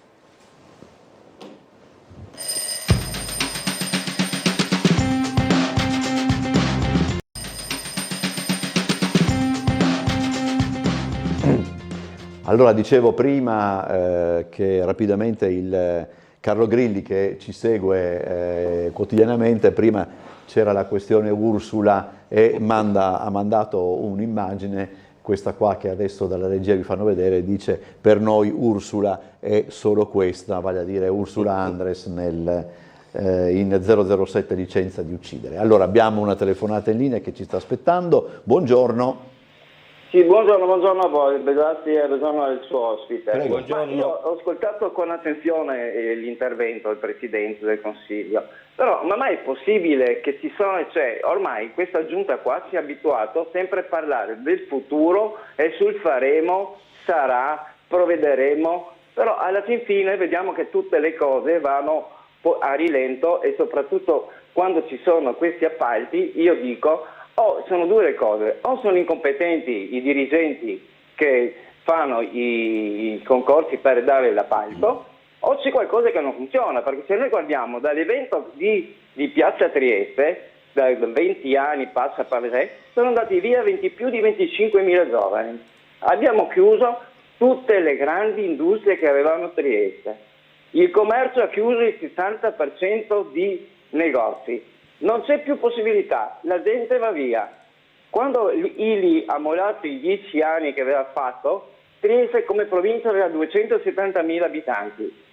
Trieste città aveva quasi 228.000 abitanti. Adesso siamo in tutto la provincia 198.000. Questo cosa significa? Significa che non c'è un futuro per questa città. Anche adesso con le crociere che dicono il turismo arriva, bene che venga il turismo a Raggia, ma non porta il guadagno. Non porta il guadagno per la città, per i cittadini. Porterà per alcuni esercenti, però finisce là. Cioè non avete una prospettiva di futuro di questa città, industriale, commerciale. Qua solo si parla, faremo. Abbiamo visto dal Transdiopicina e altre realtà. Non si può dire di no. Il progetto Polis, che era ancora nel 1998, dove doveva a Trieste, addirittura le generali dovevano fare in Porto Vecchio il centro elettronico, che poi sono andati a Mogliano Veneto con 2.600 dipendenti, che poteva essere a Trieste, e si è negato perché non si può, quella volta c'era il non si può sempre della destra. Adesso, come adesso, io dico, abbiamo questo per fortuna l'autorità portuale, grazie anche a Francesco Russo che ha fatto quell'emendamento doganale per la zona franca, perché sennò Trieste era morta e stramorta. Okay. Allora io dico, bisogna avere anche il coraggio di dire che qualcosa non è funzionato. Grazie. Grazie. Io direi, il signore secondo me ha le idee un po' confuse su questo, perché io non ho mai detto faremo, io ho detto facciamo, perché noi stiamo facendo, noi non faremo, facciamo, perché tutte le opere pubbliche che si stanno facendo in questo comune, in questa città, la coalizione centrodestra li sta facendo, non li farà, li sta facendo e li farà anche, perché ovviamente quando fai delle cose devi andare in continuità. Poi vivete ancora del fatto che Francesco Russo ha fatto l'emendamento. Io ne ho fatto miliardi di emendamenti, è semplice fare un emendamento, poi è porre in atto tutte le cose che diventa difficile. Il Porto Vecchio lo stiamo realizzando noi. Io credo che il Porto Vecchio sia una realtà di questa città molto, molto, molto importante, sta facendo crescere la città e la sta portando ai vertici mondiali, ai vertici europei come città. Ci chiamano da tutto il mondo per conoscere Trieste. Guarda, sono andato proprio ieri, ho incontrato un giornalista bulgaro che è venuto a Trieste, si occupa dell'Avon, si occupa di questa associazione sul tabagismo, sui ragazzi, questa roba qua. E lui mi ha detto, guarda, io sono venuto a Trieste 20 anni fa, ha detto, quando c'era Eli, non c'era niente, si stava appena incominciando a fare qualche cosa. Cioè adesso siete esplosi, mi ha detto, siete esplosi come città. Tutti cercano di Trieste per venire ad investire in questa città, perché in questa città si lavora, è l'unica città in Italia che si lavora. Poi c'è qualche altro come il signore che le vede in maniera negativa, vive ancora dei ricordi del passato come quelli che vivono ancora del ventennio di Mussolini, e lui vive ancora sulle questioni di quello dell'emendamento che ha fatto il consigliere Russo. Allora, abbiamo come sempre un po' di traffico, nel senso che c'è una telefonata in linea, però io mi collego prima con il nostro Bernardo Gulotta, che credo sia in zona via Pietraferrata, se non mi sbaglio. Buongiorno Bernardo. Buongiorno Umberto, buongiorno a Francesco Ponteca, a tutti i telespettatori. Buongiorno. Siamo in via Pietraferrata, come hai detto giustamente tu, siamo qui perché c'è stata la segnalazione della chiusura di questo tratto di strada, è breve, sono circa 20 metri, 15-20 metri, a causa del palo che ora vedete dalle immagini di Guido Indri, che si è piegato e che quindi rappresenta un pericolo, un cavo e un palo allacciato ai cavi dell'alta tensione, ai cavi elettrici, e quindi la sua eventuale rottura e di conseguenza caduta avrebbe ripercussioni a catena anche sugli altri collegamenti elettrici, nonché sulla viabilità stessa, motivo per cui questo tratto di strada di via Pietraferrata, che è una parte defilata della via, la via solitamente i cittadini la percorrono da quello che era il Bar Flavia fino praticamente all'incrocio con via Flavia. Questa è una piccola appendice della via che riporta però la stessa toponomastica e quindi collega proprio con l'arteria principale proprio di via Pietraferrata. È chiuso l'accesso sia dalla strada principale che da via Flavia, dove siamo noi in questo momento. La zona è quella dei concessionari all'incrocio a pochi metri con via Brigata Casale. La chiusura è stata disposta per motivi ovviamente di sicurezza dai vigili del fuoco e poi seguirà prossimamente il ripristino e la messa in sicurezza del palo della luce. In questo momento, come vedi Umberto, non sta piovendo, il cielo è un misto tra un sguardo minaccioso, un cielo piuttosto grigio che può preludere a piogge, come abbiamo visto insomma a singhiozzo un po' nel corso della giornata di ieri e probabilmente un po' in tutta la giornata di oggi. Dall'altra parte però, andando verso la Varrosandra e guardando dall'altra parte, il cielo si presenta meno minaccioso. Questo a testimonianza del fatto che le condizioni meteo sono variabili ancora nel corso di tutta la giornata di oggi. Per domani dovrebbe esserci qualche leggero miglioramento. Tuona sopra le nostre teste, ma in questo momento, ripeto, non ci sono precipitazioni in corso, quindi ti restituisco la linea prima di aver chiamato la pioggia, che sicuramente ci arriverà in testa tra poco. A voi. Ok, grazie a Bernardo Gulotta. Adesso andiamo alla telefonata che ci sta aspettando. Buongiorno. Pronto, buongiorno, sono in linea? Sì, buongiorno. Buongiorno, mi sentite bene? Perfetto. Buongiorno. Buongiorno Bosazzi e buongiorno alla redazione di Tele4, al gentile ospite Panteca e tutti i telespettatori di Tele4. Grazie, allora, buongiorno altrettanto. Panteca, lei come rappresentante della giunta comunale mi ricorda tanto quella barzelletta in cui c'è un'anima che rinuncia ad andare in paradiso perché aveva visto la pubblicità che all'inferno c'era il girone dei lussuriosi. Si presenta nel girone davanti alla porta dell'inferno, Satana lo prende e lo mette dentro nell'olio bollente. Perché dice, ma come? La pubblicità dice che tu mi avresti messo nel girone dei lussuriosi. E Satana risponde, un conto è il turismo, la pubblicità, un altro conto è viversi. Guardi, a me Trieste ricorda molto questa barzelletta qua, perché alla fine sì, voi parlate, diciamo, tutto quello che parlate, ma alla fine non c'è niente di concreto, e questo è un dato di fatto. Poi mi permette di farle un'osservazione per quanto riguarda il transito piscina. Allora, invito i telespettatori di Tele4 ad andare con la memoria indietro nel tempo. Allora, finché si trattava di prendere soldi dal governo per rifare la linea, gli scambi, eccetera, eccetera, il transito piscina era di attualità. Poi, finiti i soldi, non si può fare niente. La mia domanda è questa: siccome adesso il nostro sindaco ha ricevuto i 50 milioni di euro per quanto riguarda, come la chiama lui, il sindaco della Uovo Via, e ha detto vado a Roma, parlerò con il ministro per mettere, diciamo, che mette in riga i dirigenti che ostacolano la Uovo Via, perché non fa la stessa identica cosa, va a Roma e fa mettere in riga i dirigenti che diciamo, ostacolano il transito piscina? Prima domanda.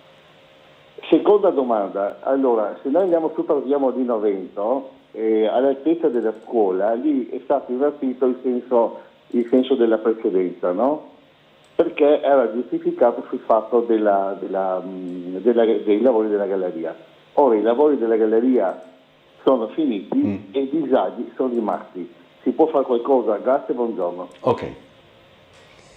Bene, allora partiamo dall'inferno di Dante, perché insomma, è importante partire da questo aspetto. Il Signore mi ha parlato di turismo, mi ha parlato di altro. Vede, il turismo in questo momento ha fatto crescere la nostra città, ha creato economia non solo ad alcuni esercenti, ma io direi un po' a tutta la città. Poi ovviamente quando lei mi parla di servizi mi trova molto d'accordo, perché se lei ha sentito ho ascoltato alcune delle mie interviste, e quello che io ho detto ultimamente, mi sembra che ero a Trieste Caffè, dicevo che bisogna creare più servizi per i cittadini. Ovviamente più turismo c'è, più turismo arriva, più servizi per i cittadini, perché ovviamente è un disagio per chi vive in quelle zone, no? Principalmente, e bisogna anche creare più servizi, perciò noi ci dobbiamo fare delle riflessioni come creare più servizi per quei cittadini che stanno là, ma anche per i turisti stessi, in modo da poter dare meno disagio ai cittadini. Questo mi sembra che se mi presento da quelle parti che lei ha citato, secondo me non mi metteranno nell'olio bollente, ma mi metteranno in qualche altro posto, perché credo di essere trasparente, di dire sempre le cose così come stanno, e non ho paura a dire, non so se qualche altro mio collega lo ha detto, che c'è bisogno di più servizi, ma io lo dico perché è così. Dove c'è una crescita esponenziale ci deve essere per forza un'altra crescita dei servizi, altrimenti non si va avanti, no? E poi mi parlava del tram di Opicina. Io non metterei in relazione il tram di Opicina. Noi intanto le assicuro che i soldi ce li abbiamo ancora, non è che i soldi che sono stati stanziati per il tram o per altro non abbiamo i soldi. Noi i soldi per fare tutte queste opere ce li abbiamo, ci sono solo altri tipi di problemi, non è questo il problema. Però non metterei in relazione la cabinovia con il tram di Opicina, li metterei sì in relazione per farli funzionare insieme, in modo che quando sarà in funzione il tram e quando sarà in funzione la cabinovia devono lavorare in simbiosi, devono un po' lavorare, devono dare i due servizi ai cittadini di turismo, ma anche di trasporto pubblico, che è quello che è la cabinovia, che può essere utilizzata anche come turismo, per carità. Io queste due cose metterei insieme, non li metterei in contrapposizione perché state facendo questo e volete eliminare questo. Io le posso assicurare che la storia di Trieste noi non la vogliamo cancellare, che sia chiaro questo concetto, e io mi batterò sicuramente per non cancellare la storia di Trieste, perché cancellare il tram, come lei faceva intendere, non è sicuramente l'intendimento di questa amministrazione, nemmeno del sottoscritto. Poi c'era un'altra domanda, mi sembra? No, due. No? Okay. Due. Allora, c'è una domanda dalla mail che chiede come la giunta comunale intende, insomma, il Presidente del Consiglio non è la giunta comunale. Ma bisogna chiedere al Sindaco. Io ho dei rapporti continui con la giunta comunale, perché mi sembra coerente così, perché insomma faccio il tramite fra Consiglio Comunale e Giunta, però è un'altra cosa. Sì. Che cosa vuol fare l'amministrazione per le problematiche che hanno a che fare con la sicurezza e l'ordine pubblico in città, che è un problema che insomma si sta facendo sentire? A mio avviso, vede, questo è un tema molto, molto sentito, io almeno ne parlo quotidianamente, ma su questo ne ho voluto parlare anche ultimamente con dei giovani, perché voglio capire attraverso i giovani come loro vedono il fenomeno, perché guardandolo con i loro occhi magari riesci anche ad intervenire su quelle che sono le problematiche. Noi in questo momento quello che abbiamo fatto è quello di incentivare i controlli in quelle zone più sensibili, in quelle zone dove si verificano più eventi di questo tipo, però ci stiamo rendendo conto che non funziona tanto, perché questi ragazzi che sono quasi incontrollabili, no? Perché non sono identificate, come non so, in delle famiglie dove tu puoi incidere, ma sono quasi invisibili, no? Perché non riesci a controllare il fenomeno, perché questo è, non faccio questo ragionamento per discriminare di qua o di là, ma lo faccio proprio perché secondo me è obiettivo. E allora noi dobbiamo lavorare questo, dobbiamo cercare di sapere più possibile anche di questi ragazzi minorenni, anche di questi ragazzi minorenni che vivono in maniera che sono colte anche dal Comune stesso. Secondo me ci vuole un controllo più capillare su queste cose, non dico un controllo per limitargli la libertà, ma un controllo dove devono rispondere a queste esigenze, no? E solo così, in questa fase, dico io. Poi ovviamente bisogna fare anche perché visto che la maggior parte sono stranieri, bisogna fare delle politiche di integrazione più precise, più mirate su questi ragazzi, proprio per farli diventare più responsabili proprio del bene pubblico. Io in questo momento parlo della città di Trieste perché sono amministratore comunale di questa città, dico rispettare il bene pubblico della città di Trieste, questo. E si discute su questo. Io mi auguro che riusciamo a trovare delle politiche che riescono a debellare, insomma, questo fenomeno, perché non è un bel fenomeno, per questo.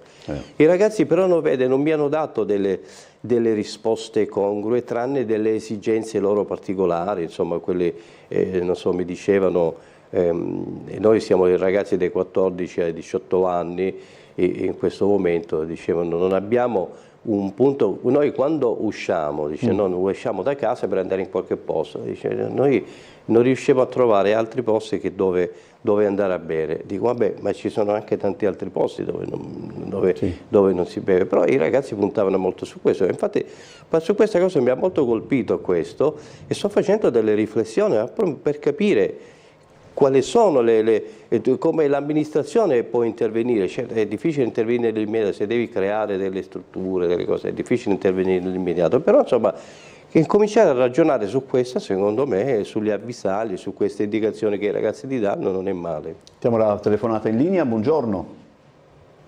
Bosacchi, buongiorno, lei è suo ospite. Buongiorno. Sì.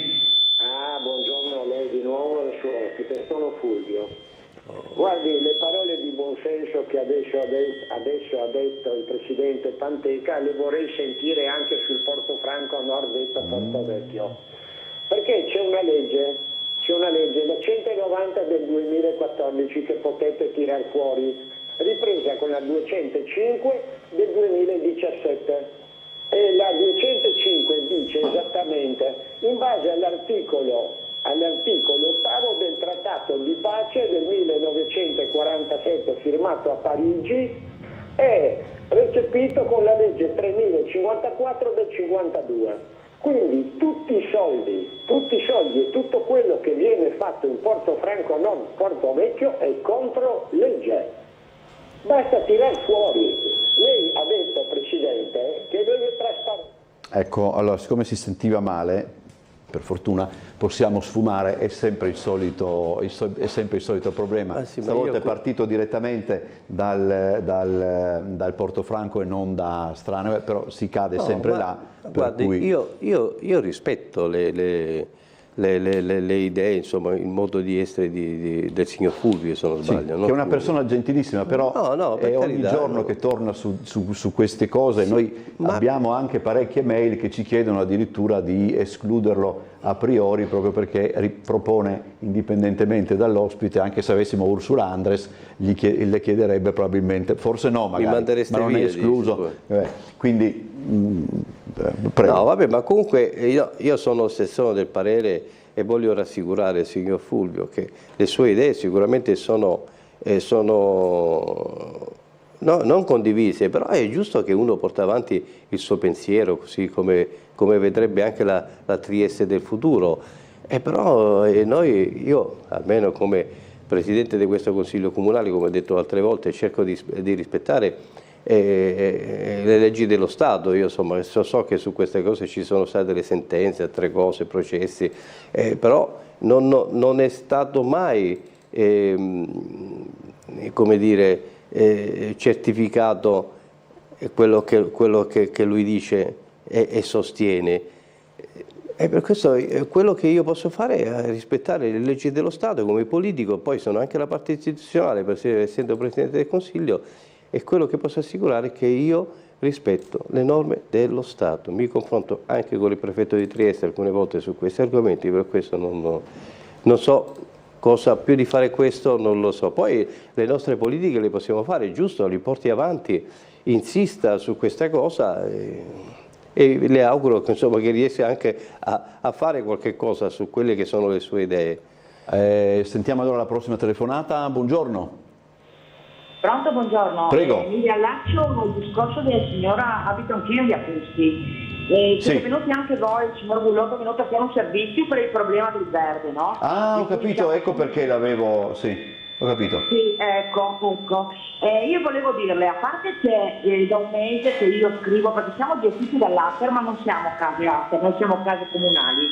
È più di un mese che io telefono all'Ater, mando mail e faccio di tutto perché ormai qua non abbiamo un bosco, cioè non abbiamo più l'erba, non si può neanche camminare. Ci sono spighe dappertutto e soprattutto per chi ha cani, come ne ho, è successo già l'anno scorso, purtroppo la mia cagnolina ha preso una spiga, ha dovuto spendere 400 euro. Sì, quello è un problema. Proprio hanno saltato il passaggio del taglio d'erba e quest'anno uguale, perché non mi dirà adesso piove, ma in un mese c'erano anche giorni belli per venire a tagliare l'erba, però se ne fregano altamente nonostante il servizio. Poi una cosa molto più grave secondo me, che la signora non vi ha detto, questa salita è molto ripida. Cosa succede? Che noi quando scendiamo abbiamo lo stop e la strada è stretta, però dall'altra parte, praticamente sulla stessa strada, si parcheggiano le macchine in salita, e per macchine intendo SUV, quindi noi, a parte che non abbiamo la visibilità quando scendiamo, e ci sono sempre queste macchine, e io da quel che so, quando ho fatto la patente, vicino a uno stop non si può parcheggiare. No. Ogni volta è a rischio incidente. Poi è scivolosa in una maniera incredibile perché hanno asfaltato solo il pezzo dove si sale, ma se uno abita dall'altra parte fa fatica a salire. Difatti qua senti le macchine con le ruote che stridono per venire su. Però a me interesserebbe, ho chiamato anche i vigili urbani, ma se ne sono fregati anche loro, che queste macchine non venissero parcheggiate là, perché è a rischio veramente di un brutto incidente. Perché oltre a scivolare la strada, queste macchine ti tolgono la visibilità e quando tu scendi, se uno deve salire, non ti vede. Capito? Quindi io penso che sia il caso che qualcuno venga a vedere. Mi scusi se c'è rompo le scatole, ma non se ne può più qua. Noi stiamo pagando le spese e non abbiamo un servizio che sia uno. Ok, grazie signora. Questa è la mia segnalazione, va bene? Grazie la ringrazio, ma quello che ho capito l'erba è molto alta. Quello è un problema sulla strada, o sulla strada o sulla scala? Questo non lo so. Sono praticamente è l'erba di alcuni come si dice, delle pertinenze di alcuni comprensori che non sono case Ater ma che sono gestite da Ater, ed effettivamente abbiamo mandato Bernardo Gullotto una settimana fa ed era, insomma... C'è da provvedere l'Ater allora? Dovrebbe provvedere l'Ater, però lo fanno i cittadini per conto proprio perché non ne possono più di questa questo situazione. È giusto per capire, perché insomma poi è difficile. Molti, Panteca, contestano la questione ex Frausin e tutto quello che è collegato ancora per quanto concerne San Giacomo. Ecco, questo non... Io capisco i cittadini, però aspettiamo che le opere vengano, ho seguite le opere attraverso, chiedete degli incontri all'assessore per capire lo sviluppo di queste opere. Secondo me quando saranno finite queste opere ci renderemo conto che erano necessarie e che fanno veramente l'interesse del cittadino, ma anche della scuola stesso, perché io ho un po' seguito tutte le questioni attraverso poi, come dicevo prima, la petizione che mi è stata presentata, che poi non l'abbiamo portata in Consiglio Comunale perché per tanti motivi, come quello che dicevo prima, però io credo che i cittadini di San Giacomo a conclusione di quei lavori sicuramente trarranno sicuramente un grande beneficio di questo, ma la scuola stessa, comunque la scuola slovena più che altro. Sentiamo, non capisco se c'è ancora una telefonata oppure, allora chiedo a chi è in linea di essere breve perché stiamo arrivando alle 9 e dobbiamo andare in pubblicità e salutare il Presidente del Consiglio Comunale. Buongiorno. Buongiorno, sarò brevissimo. Buongiorno. Prego. Volevo chiedere al signor Panteca a cosa servono le pedane per disabili sulla linea del tram di Officina. Questa è la seconda volta che si parla di pedane per disabili, visto che vergognosamente il disabile non può salire sul tram di Officina, visto che ha sempre la risposta pronta e adeguata a tutte le domande. quelle due manufatti che hanno fatto fra la stazione di Officina e l'Obelisco sono più delle piste da skateboard che dei disabili, visto che, ripeto, i disabili non salgono sul tram di Officina. Si rende conto che nessun disabile conosce il tragitto del tram di Officina nel 2024? Grazie e complimenti. Grazie, no, beh, è una bella domanda. Intanto i disabili hanno sempre sicuramente la mia attenzione, ma anche l'attenzione del Comune di Trieste, e su questo comparto il Comune di Trieste investe, sul sociale specialmente investe tanto. Poi, tornando alle carrozze del tram di Officina, vedete, quelle carrozze sono vincolate dalla sovrintendenza, per cui non è che non dipende dal Comune, no? fare determinate cose. Allora anche il Ministero ci ha chiesto di fare questo, ma come facciamo a fare questo se la sovrintendenza non ci permette, visto che quelle carrozze sono vincolate? Il problema è solo questo, perché noi, se ci dicono fateli, noi facciamo, l'importante è che ci siano le autorizzazioni, che non ci siano poi denunce e altre cose nei confronti del Comune di Trieste, insomma, dei tecnici, di chi ha fatto questo. Il problema è solo questo qua. Presidente, grazie per essere stato grazie con a voi. noi. Mi dispiace che non abbiamo parlato di giovani, perché volevo parlare di giovani, di quelle che sono le istituzioni. Bisogna i giovani, spendo solo 10 secondi. I giovani bisogna farli avvicinare alle istituzioni, devono capire che cosa sono le istituzioni, e io lo faccio spesso in Consiglio Comunale. Li invito tutti i giovani a venire in Consiglio Comunale, attraverso anche le scuole, per fare delle lezioni e capire cos'è la loro casa, come funziona il Comune di Trieste. Grazie a tutti, volevo dire solo questo, poi magari la prossima volta faremo un approfondimento su questo magari... Grazie ancora. Grazie Presidente. Buongiorno ai cittadini. Grazie, buon proseguimento, buon lavoro. Andiamo in pubblicità, poi cambiamo ospite. Bene. E che qua poi...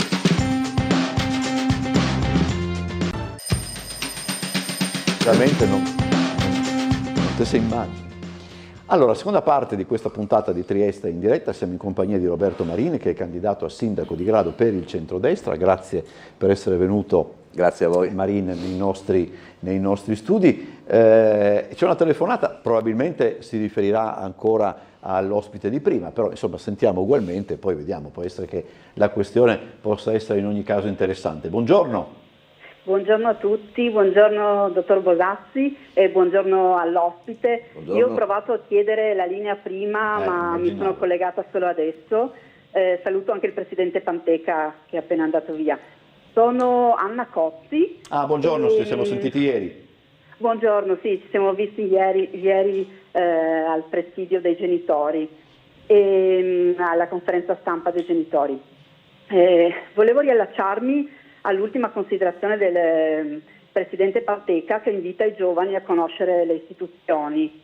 Però ho un'obiezione da fare, nel senso che se poi quando i cittadini con tutti i crismi raccolgono le firme, presentano una petizione con fiducia per il Consiglio Comunale, e poi non vengono date delle risposte concrete su dei temi precisi, nel nostro caso, nel caso della scuola di via Frausin, si trattava di semplici garanzie che chiedevamo per i bambini. E siamo certo stati convocati dopo che abbiamo sollecitato una risposta alla petizione, ma non abbiamo ricevuto risposte concrete.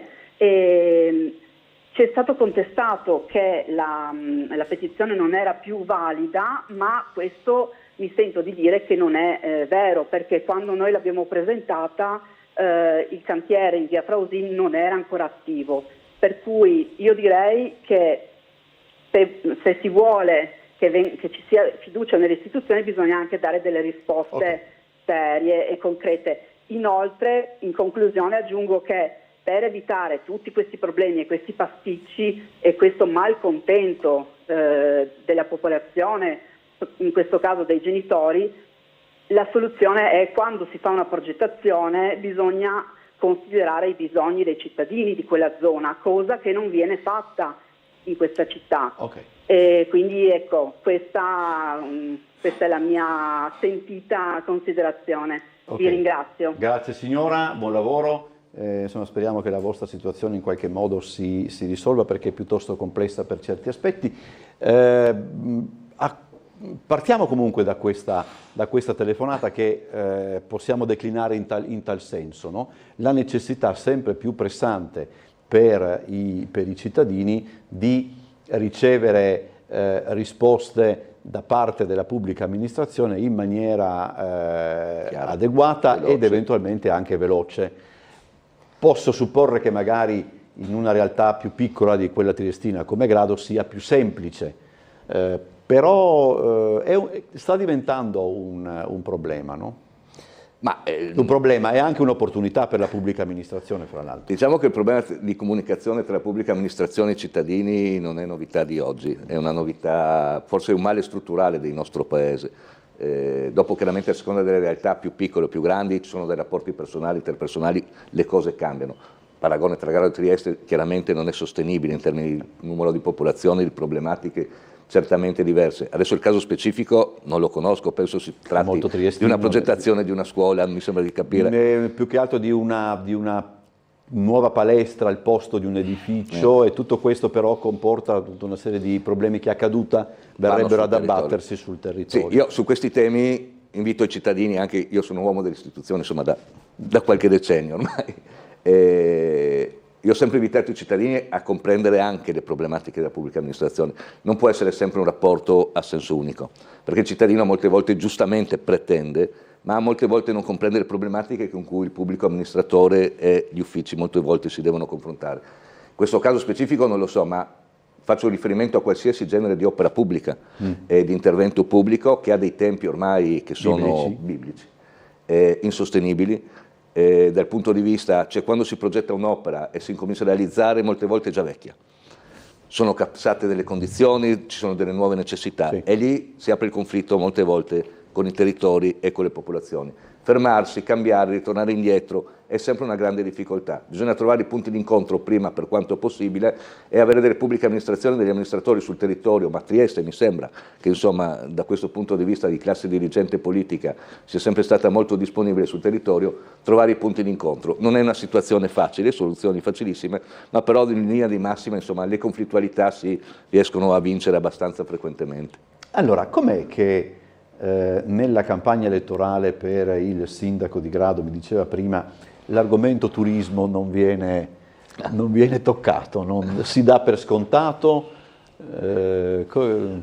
Grado, diciamo che insomma, è una delle località turistiche principali del Friuli Venezia Giulia, una delle principali d'Italia. Più di 130 anni di storia di turismo, voglio dire, non sono un'inezia e né una banalità. C'è un cambio generazionale. Certamente, Grado nasce come località della Mitteleuropa, della nobiltà austriaca, su una generazione chiaramente dei primi del Novecento, dove da borgo di pescatori diventa una località rinomata per la nobiltà austriaca. L'evoluzione del turismo chiaramente c'è stata in questi anni, siamo passati da generazioni dei nostri nonni, anche in parte i nostri genitori, che avevano un senso dell'accoglienza improvvisato ma vero e sincero. Capito. Cioè dove si affittavano i garage di casa, si affittava la camera del figlio e il figlio dormiva con la nonna o il papà, cioè queste erano le condizioni. C'è proprio un'ospitalità naturale, spontanea, fino a quando non si sono create chiaramente tutta una serie di strutture, di impianti e via discorrendo. Oggi le nuove generazioni sul turismo sono molto distanti.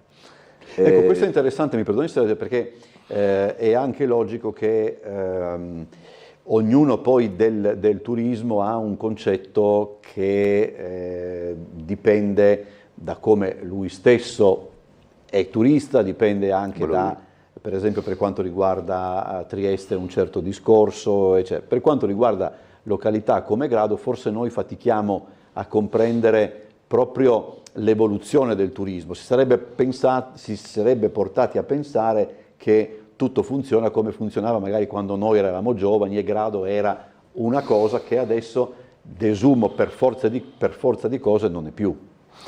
No, secondo me il problema nasce principalmente che il turismo in molti aspetti, in molti momenti è visto come un problema di convivenza. No? Perché abbiamo dei flussi turistici chiaramente con dei picchi legati alla stagionalità molto elevati, che a chi è abituato nella sua comfort zone, nel suo orticello, nel suo habitat, e che magari vive non direttamente o indirettamente dagli aspetti turistici, ma perché la pensione, perché lavora fuori grado, insomma tutta una serie di condizioni sociali differenti, lo vede un po' un ostacolo e un problema, perché non trova il parcheggio sotto casa, perché c'è la confusione la sera, insomma tutta una serie di problemi legati a questo genere di attività. Ecco, lì si risolve in una maniera molto semplice ed è il mio obiettivo, io lo sto portando avanti in quella che purtroppo sono un po' in una duplice veste anche come presidente dell'Agrado Impianti Turistici. Vediamo dove lavoriamo sulla qualità, lo sto vedendo nella società che stiamo gestendo in questo momento, non abbiamo nessun genere di problema. Possiamo aumentare i prezzi, possiamo dare i servizi, insomma c'è una convivenza con il mondo intero e con il mondo intorno estremamente positiva. La stessa cosa bisogna farla sul tessuto urbano e sociale di Grado.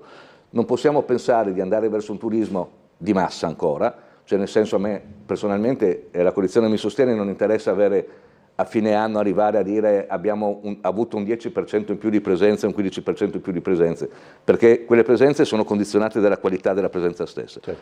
Quindi noi puntiamo alla qualità. Per puntare alla qualità devi interagire sui servizi, dare maggiori servizi per tutti, partendo dalla base per tutti. Tutti devono avere la stessa possibilità di frequentare determinate zone, determinati ambienti e gradualmente alzare la qualità. Alzando la qualità elimini questo genere di inconvenienti. Chiaramente devi supportare questo sistema con una serie di servizi che sono indispensabili, tra cui il nodo principale che crea questo genere di problematiche è la viabilità e il discorso dei parcheggi. Andiamo adesso in pubblicità, poi torniamo e affrontiamo questo discorso allora.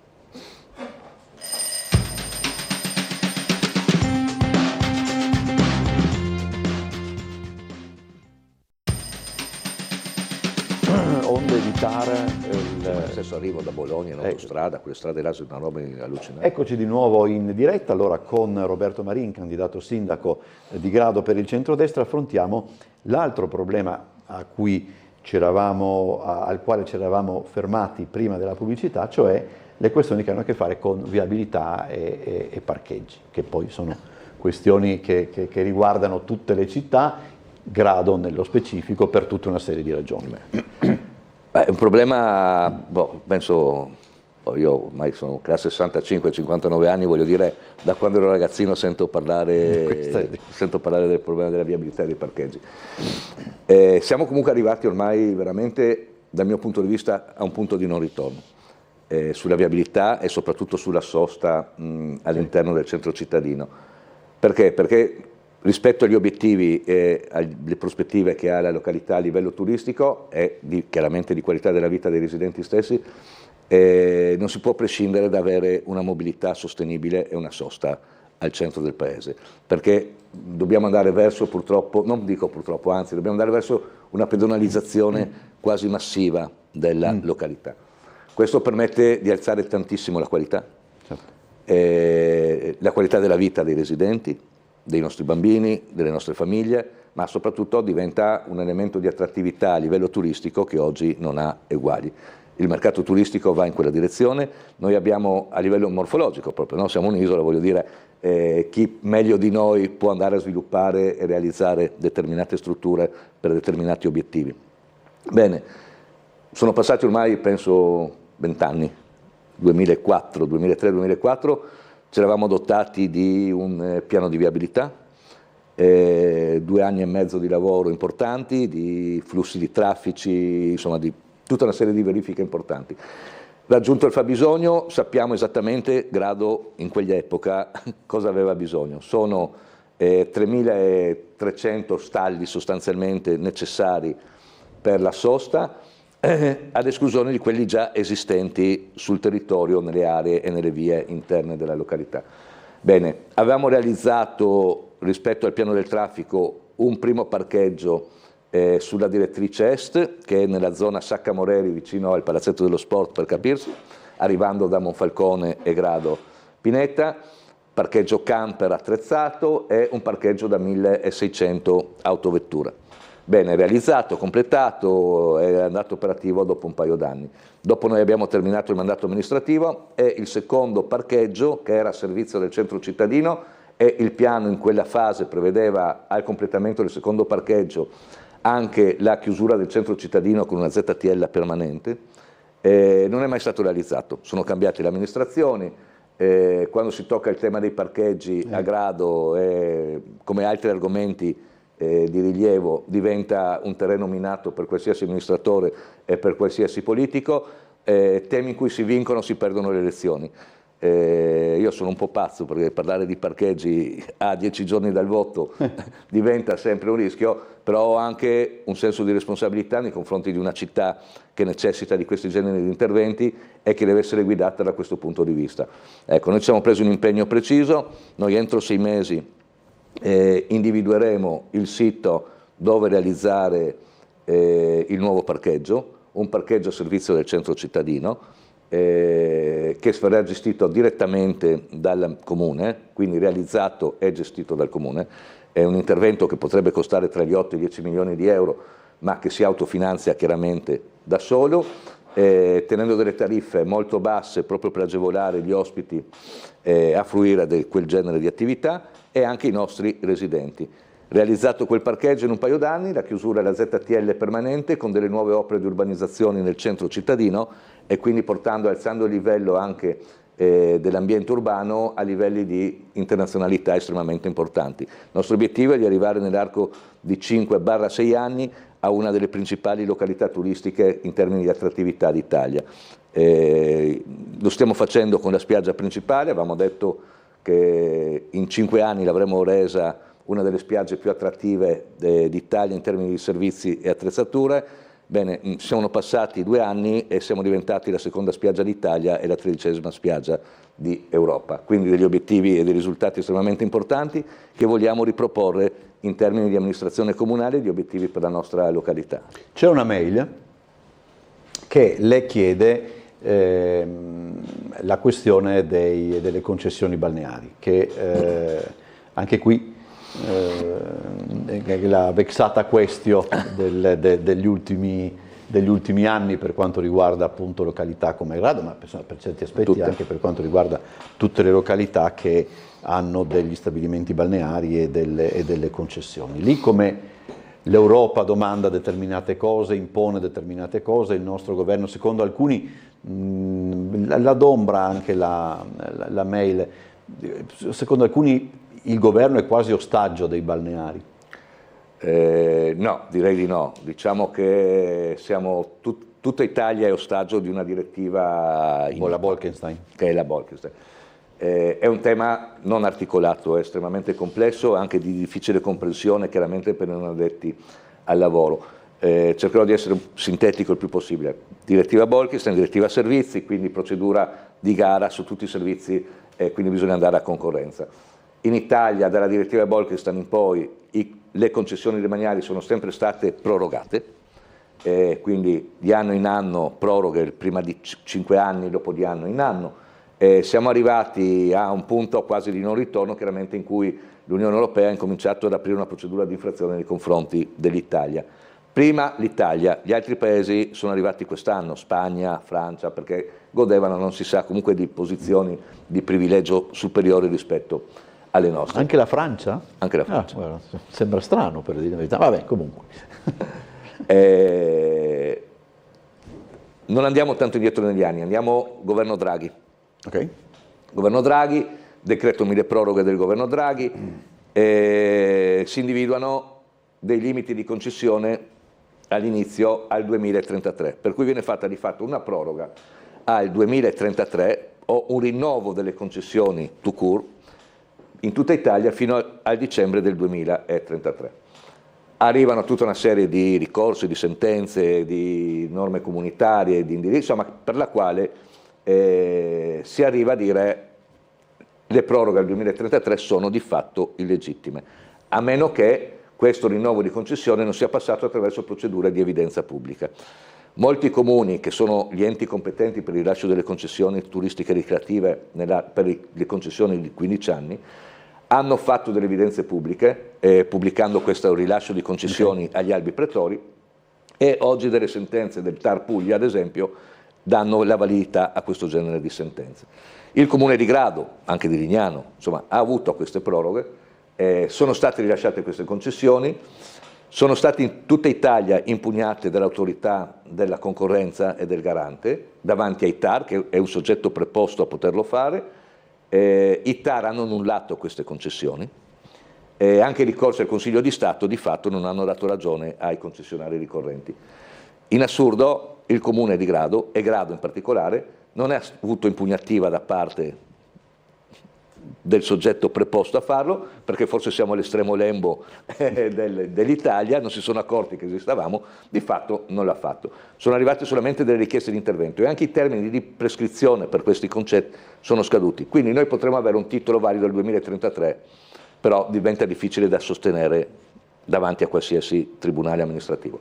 Comunque, decreti con sentenza del Consiglio di Stato in adunanza plenaria che dice tutte le concessioni hanno durata fino al dicembre 2023 e i comuni possono andare fino al dicembre 2024 qualora esistano dei problemi oggettivi di procedura delle gare, quindi non esistono i criteri, ci sono delle problematiche, insomma, bene. Il Consiglio di Stato cosa fa però? Di fatto decreta in maniera tombale che le proroghe sono illegittime perché in contrasto con la direttiva comunitaria Bolkestein, ma contestualmente di fatto fa una proroga al 2024 nello stesso atto, nella stessa sentenza. I balneari, e non solo, impugnano questa sentenza del Consiglio di Stato in adunanza plenaria per un eccesso di giurisdizione, perché è un'invadenza evidente nel potere legislativo del Parlamento, e la Cassazione sospende e annulla l'efficacia di questa sentenza. Nel frattempo la Regione Friuli Venezia Giulia, a causa delle calamità naturali del novembre del 2023, proroga e dà l'autorizzazione a prorogare queste concessioni. Arrivano delle sentenze del TAR successivamente, Puglia e di altri TAR, in cui addirittura dicono non esiste neanche il 2024, cioè noi un mese e mezzo fa eravamo, tutti i concessionari d'Italia erano abusivi, e dopodiché è subentrato un altro intervento del legislatore in cui dice, e anche del TAR, in cui dice ma visto il preminente interesse pubblico non possiamo lasciare il demanio privo di gestione per quest'anno e per cui i concessionari possono restare per gentile concessione all'interno di questi stabilimenti. Insomma è un disastro. Il Comune di Grado è un dramma ancora superiore, i comuni non possono adottare procedure di gara perché siamo in assenza di criteri e di indirizzi da parte dello Stato che non sono mai emanati. Il Comune di Grado ha fatto una delibera comunque e ha messo a gara tutte le concessioni dei litorali gradesi, tra cui anche quella della Grado Impianti Turistici, e su istanza di terzi. Significa che lei domani mattina può presentare un'istanza al Comune di Grado per avere un pezzo di concessione o di un pezzo di litorale e il Comune deve mettere la gara. Se entro 15 giorni non arriva nessuna domanda in concorrenza viene assegnata, se arriva una domanda in concorrenza o più domande in concorrenza vengono valutati i progetti. Quindi siamo in una situazione veramente imbarazzante, non ci sono investimenti, la Grado Impianti Turistici ha continuato a investire perché sicuramente non si ferma di fronte a un problema come questo, non ha paura di affrontare nessun genere di concorrenza e di gara. Il problema è per i concessionari più piccoli che vedono una gestione familiare di anni, di generazioni, e che i criteri oggi non prevedono nemmeno addirittura l'indennizzo nella fuoriuscita nel caso perdessero queste concessioni. Quindi delle situazioni paradossali che bloccano il demanio, bloccano l'attività turistica e rendono un'incertezza in un mondo di lavoro di centinaia di migliaia di posti di lavoro.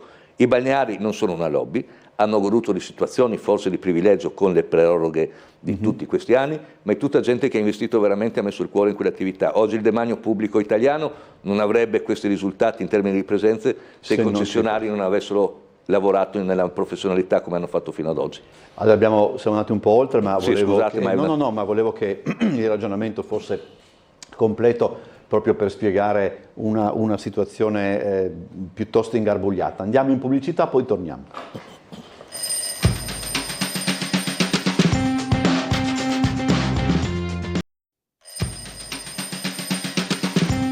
Perché diventava tuo per tutta la stagione. Certo, eccoci di nuovo in diretta con Roberto Marin, candidato sindaco a Grado per il centrodestra. Cosa si aspetta a riaprire le sabbiature? Bella domanda.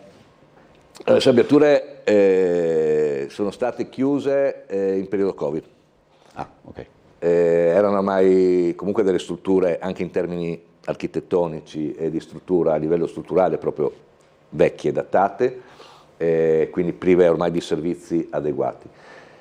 Le sabbiature storicamente che hanno fatto anche la fortuna di Grado, no? La stramatoterapia e insomma tutta una serie di attività su cui Grado si è basata ed è nata, nel corso degli anni ha perso attrattività e credibilità dal punto di vista proprio sanitario, cioè nel senso che non c'è più stato, dal momento in cui le sabbiature non sono più state convenzionate al sistema sanitario nazionale, per i quali motivi lavoravano, cioè una volta perché le sabbiature funzionavano e Grado funzionava, perché il sistema sanitario ti pagava, a te dipendente pubblico, ti pagava le sabbiature come cura e anche il soggiorno. C'era Grado, Lerico Terme, Abano, insomma, no, c'era questo sistema in cui tutti andavano con la famiglia a fare le cure e anche soggiornavano 10-15 giorni, addirittura anche di più a seconda della patologia prevista. Mi perdoni Marin, siccome c'è Gulotta in diretta, allora interrompiamo giusto un attimo, poi riprendiamo dopo il collegamento. Buongiorno Bernardo, desumo, vediamo se sono bravo, Opicina. Sì, buongiorno Umberto, buongiorno Marine, siamo a Vicina, siamo in compagnia di Nadia Bellina e siamo anche con il presidente della ZKB che è proprio in questo luogo l'istituto ZKB interviene, poi il posizionamento della panchina. Ora faccio vedere, faccio spazio alle immagini con Guido Indri, dove vedete quei tubi blu che spuntano dalla futura rotonda, o meglio, la futura e rinnovata rotatoria di Opicina davanti alla chiesa di San Bartolomeo. La ZKB si è impegnata perché la panchina è molto utilizzata dalle persone che aspettano l'autobus, che vogliono prendersi un attimo di pausa, e quindi il vostro istituto ha deciso di metterci in qualche modo mano e anche la faccia fondamentalmente. Ma assolutamente, noi siamo una banca del territorio, siamo nati qua a Opicina e pertanto ci teniamo affinché Opicina viva, aiutiamo continuamente i nostri commercianti e devo dire che è un lavoro di squadra che sta dando buoni frutti. Questa rotatoria è stata fatta nel lontano 86 e dunque aveva necessità di una manutenzione e dunque siamo qua di nuovo per aiutare la comunità. Ecco, Nadia Bellina, che di Opicina ha sempre il polso della situazione, lavori necessari per la viabilità, diventa però anche un modo per abbellire questa zona del borgo. Sì, certamente, l'avevamo chiesto ancora anni fa quando è stata rinnovata la chiesa nel 2018, però mi hanno detto che quella volta volevano prima fare i scavi della fognatura, rifare i marciapiedi e poi facevano anche. Oggi siamo qui e sono stati di parola, vedo che stanno facendo delle migliorie e quindi io spero per fine mese che sarà senz'altro pronta. Bellina, quali sono le altre esigenze che lei ravvisa a Opicina in termini di lavori pubblici o eventualmente di viabilità, visto che siamo in un contesto molto, molto simile anche in altre zone di Opicina?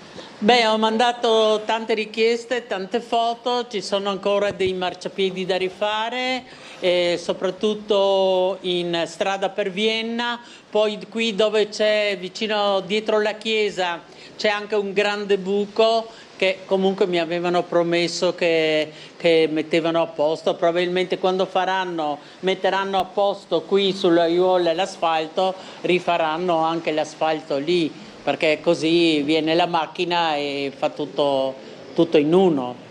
Al netto dell'assenza del tram, Opicina è pronta, diciamo, alla stagione estiva, che vuol dire anche un maggior flusso di turisti? Ma noi stiamo preparando Scopri a Picina una sera d'estate e quindi credo, come il solito, che ci saranno tanti turisti. Senz'altro. Vorrei mettere in evidenza una cosa: questa aiuola qui è stata fatta nel 1987 ed erano 2 anni che a Trieste si faceva una manifestazione Primavera Opicina. In quell'occasione o la banca o qualche grosso negoziante oppure adottavano un pezzo per rifarlo, un pezzo per farlo verde o per migliorarlo. Si potrebbe rifare questa cosa qui. Quindi adottare la rotonda affinché sia sempre mantenuta? Sì, noi adesso abbiamo appena adottato, 2 nostri imprenditori hanno appena adottato la rotonda che è qui in centro a Opicina, che poi se avrete tempo andremo a vedere, e la rifaranno nuova, e in quell'occasione io spero sempre di riuscire a portare su il pozzo di Zinzero, perché è il posto che gli spetta da diritto, visto che poi abbiamo il monumento di Zinzero di fronte, e anche perché è stato tolto proprio da questa zona qui. Quindi stele e pozzo assieme in un unico luogo. Umberto, intanto stava spuntando il sole, l'avete anche visto poco fa, per fare un aggiornamento meteo abbiamo fatto un passaggio su quelle che sono le zone che solitamente si allagano in centro città, le rive, via Mazzini, via dell'Orologio, via Genova. Tutto tranquillo, fatta quest'ora del mattino, sono attorno alle 9:30 passate da poco. Qui a Opicina mi pare che non ci siano state segnalazioni dovute dalle forti piogge di quest'oggi, quindi insomma con anche un sole che ogni tanto appare, ogni tanto scompare, vi restituisco la linea. Grazie a Bernardo Gulotta. Sabbiature. Sì, siamo arrivati insomma sostanzialmente chiuse, abbiamo detto come ricordiamo il periodo Covid, non le abbiamo riaperte, non sono state riaperte. Oggi abbiamo un'utenza estremamente limitata che richiede il servizio di sabbiature. Parliamo veramente di, non arriviamo a 70-80 persone che richiedono questo tipo di trattamento. Non c'è un medico oggi in Italia purtroppo che dica che le sabbiature facciano bene. Ho capito. È passata la moda, non sono più il calcio. La tecnologia e la medicina e la scienza è andata avanti in tutt'altra direzione. Oggi, e così facciamo anche una piccola parentesi, non ci saranno le sabbiature, se non dovremo prevederle certamente, perché sono la storia di grado. Faremo 15 buche, 30 buche, ma non possiamo pensare di non averle, anche a costo di lasciarle vuote e avere 10 persone che verranno a utilizzarle. Ma è la nostra storia e ha fatto la fortuna di grado, e non solo quella di grado. Anche calciatori di una certa... da Riva in poi, insomma, voglio dire, no, hanno fatto la fortuna della località attraverso questo genere di trattamenti di sabbiature. Oggi parliamo di non più di andare in una buca di sabbia a più 65 gradi, ma parliamo di andare in una cabina a meno 120, meno 130 gradi. È vero, sì. Quindi abbiamo completamente l'antitesi, no? L'opposto dell'evoluzione da questo punto di vista. Tant'è vero che nel rinnovato polo termale, ecco, così facciamo una piccola parentesi, le terme a grado oggi sono aperte finalmente al piano terra completamente, anche dopo il ricorso del reparto inalatorio che si è concluso finalmente. È stato riaperto anche il reparto inalatorio e dal 3 di giugno saranno aperte le prenotazioni, stiamo rivadendo le vecchie, le vasche all'ozono sono aperte, la fisioterapia è aperta, il piano terra è operativo. A autunno prenderà l'avvio con Promoturismo il secondo lotto, dove troverà spazio tutta la zona umida, con le vasche del sale, insomma tutta una serie di attività estremamente nuove e competitive dal punto di vista termale. La zona benessere è una zona relax con delle vasche a sfioro nella zona della terrazza e una palestra super attrezzata, e sia nella fase della palestra che nella parte sanitaria al piano terra troverà posto anche 1/2 cabine di crioterapia, perché c'è un'utenza adesso in continua evoluzione, in continua richiesta da questo punto di vista, per cui sabbiature e crioterapia, due mondi completamente diversi, che troveranno comunque collocazione, spero, nell'arco del prossimo anno e mezzo. Sentiamo la telefonata che è in linea. Buongiorno. Buongiorno, Prego. io sono di Udine e posso chiedervi se queste cure, quelle che farete più avanti, sono o verranno confezionate. E sì, siamo tanti anni che vorremmo sapere questo. Ok, ho capito. E il dottore penso che non serva, perché noi abbiamo già l'attenzione degli specialisti degli ospedali. Ho capito. Quindi, sì, il problema è che comunque le cure devono essere comunque prescritte da un medico, non è che uno può andare là e dire fatemi. Però chiede la signora, se ho capito bene, perché proprio quel passaggio è se ci sarà una convenzione eventualmente. Sì, le terme di grado sono già accreditate e convenzionate al sistema sanitario nazionale e regionale, e convenzionate al sistema sanitario regionale per importi però ancora estremamente bassi, cioè parliamo di 330.000, 340.000 euro di convenzionamento, che vale per la parte delle vasche all'ozono, delle cure inalatorie e della fisioterapia. Allora capite che 330.000 euro su una struttura come quella, con una richiesta di utenza di prestazioni elevata soprattutto sulle vasche all'ozono e sugli inalatori e sulle inalazioni per le malattie polmonari, insomma tutta questa serie di tipologie sanitarie, è poco, e quindi sono budget che si estinguono e si esauriscono molto rapidamente. È vero che dopo noi abbiamo un costo di cure e terapie che è estremamente basso rispetto a quello che è il mercato nazionale, perché sopportiamo anche un costo di disavanzo come gestione terme, ce lo possiamo permettere perché guadagniamo bene con la spiaggia e quindi vogliamo dare un servizio pubblico anche sostenendo dei costi che non spetterebbero proprio di fatto come buon padre di famiglia, però è giusto e sacrosanto che si faccia. Faccio un esempio, una cura di penso 12 inalazioni, parliamo sempre di prescrizione, l'avere tutto quello che serve, non arriviamo sull'ordine dei 200 euro, quindi parliamo di 10 euro, 12 euro a inalazione, con la visita di preaccoglienza e con tutto quello che ne comporta, per cui onestamente sì, siamo competitivi per tutte le fasce sociali. Siamo alla prossima telefonata, buongiorno. Io volevo chiedervi se fate dei pacchetti anche per i parenti di chi è convenzionato, perché quello non viene da solo, no? Chi è convenzionato è anziano e si porta la figlia, il genero, il nipote. Se fate dei pacchetti anche per i parenti? Ok, grazie signor Polito. Sì, allora facciamo una trasmissione per la campagna elettorale, la facciamo la prossima volta. Oggi parliamo delle terme di Grado. No, ma va bene, cioè, è un sistema unico, no, Grado, quindi anche il comparto termale è un comparto estremamente vitale e importante in fase di sviluppo e di prospettiva. Per rispondere alla gentile risposta alla domanda della signora, esistono dei pacchetti già non convenzionati, cioè nel senso che, come dicevamo prima, il sistema sanitario paga le prestazioni alla prescrizione medica.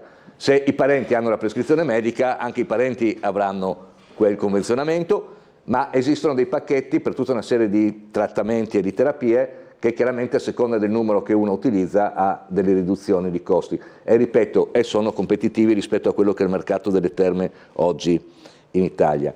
Dopodiché Grado dovrebbe avere un sistema unico, perché abbiamo anche tante strutture alberghiere che oggi sono attrezzate con delle spa e anche con delle parti di cure pseudotermali, chiamiamole, dove hanno all'interno anche onestamente professionisti veri di quel settore e quindi non andare in concorrenza terme, strutture ricettive con le stesse tipologie di cure e trattamenti, ma avere un unicum di gestione da questo punto di vista e fare di Grado proprio una destinazione specifica per quello che riguarda i trattamenti del benessere e delle cure termali.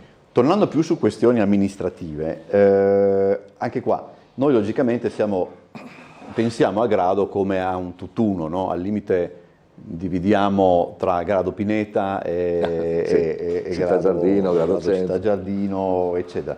Però insomma c'è comunque un problema anche di, come posso dire, di quartieri, di realtà, di frazioni, eccetera.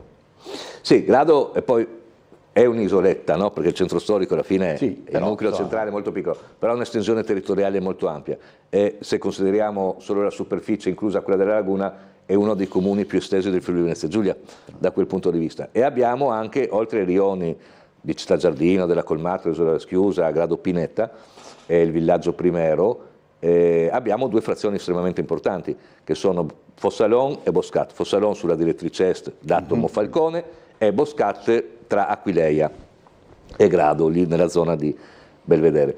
Tutte e due delle frazioni agricole molto importanti, fra le più importanti del territorio dell'ex provincia di Gorizia in termini di estensione territoriale e anche di cultura.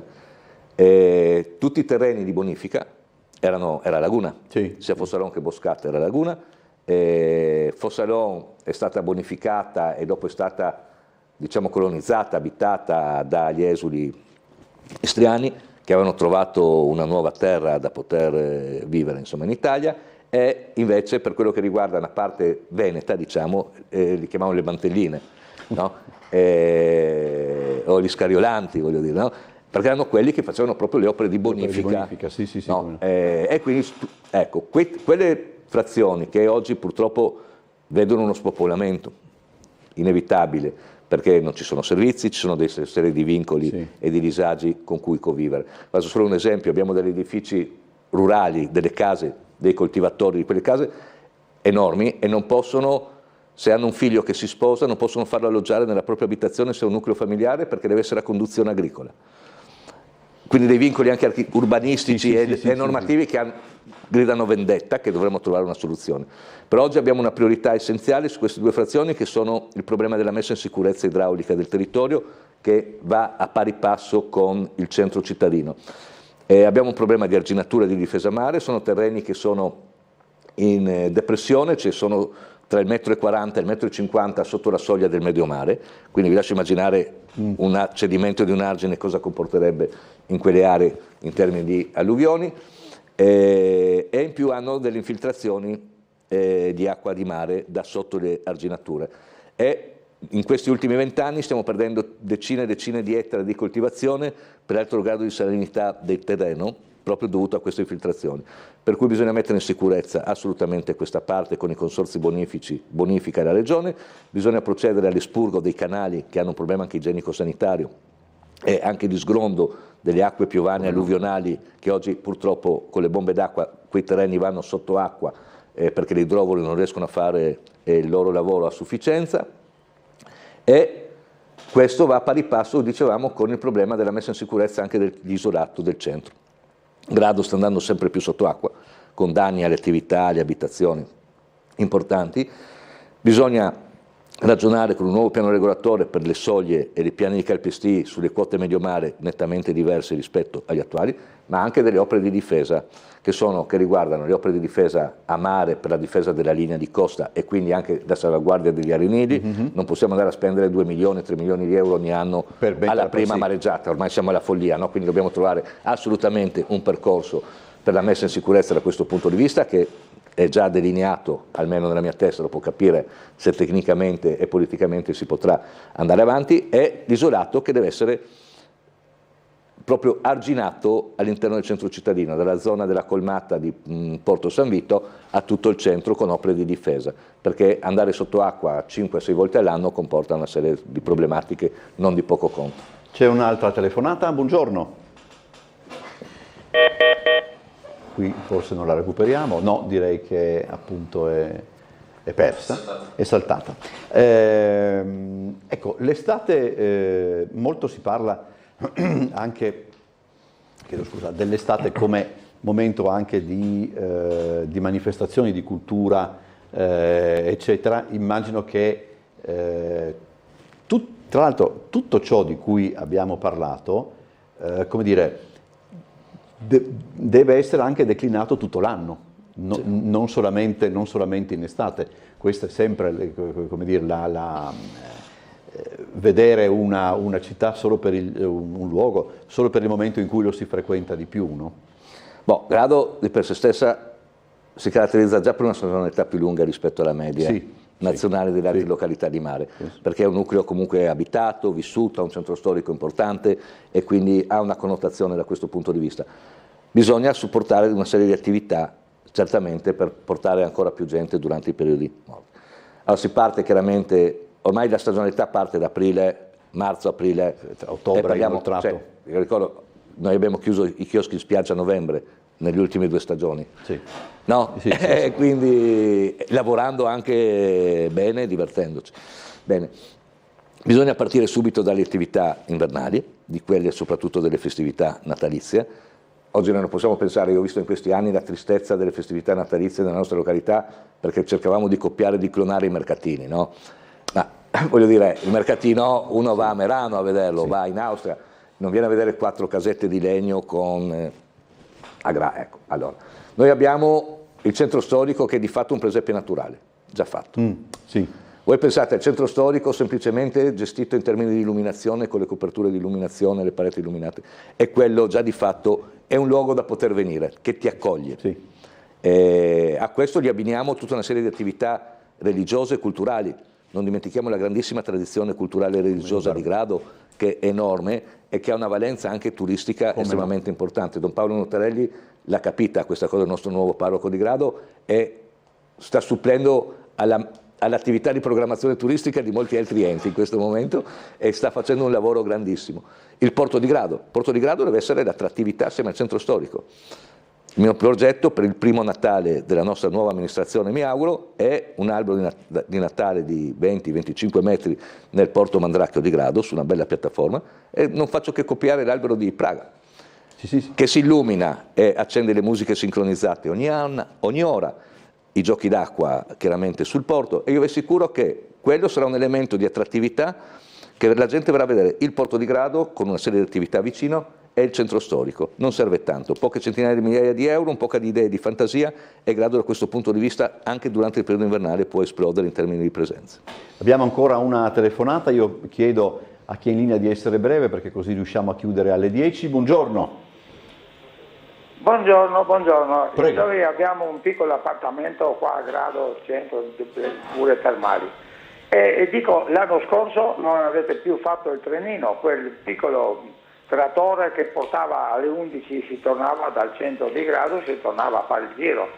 E qualcosa di più, se farete, non so, se volete fare qualcosa in spiaggia come fa Lignano, un po' di intrattenimenti, ballo, qualcosa, così che anche magari qualche vecchietto come noi, insomma ci fermiamo alla sera a prendere una birra, eccetera.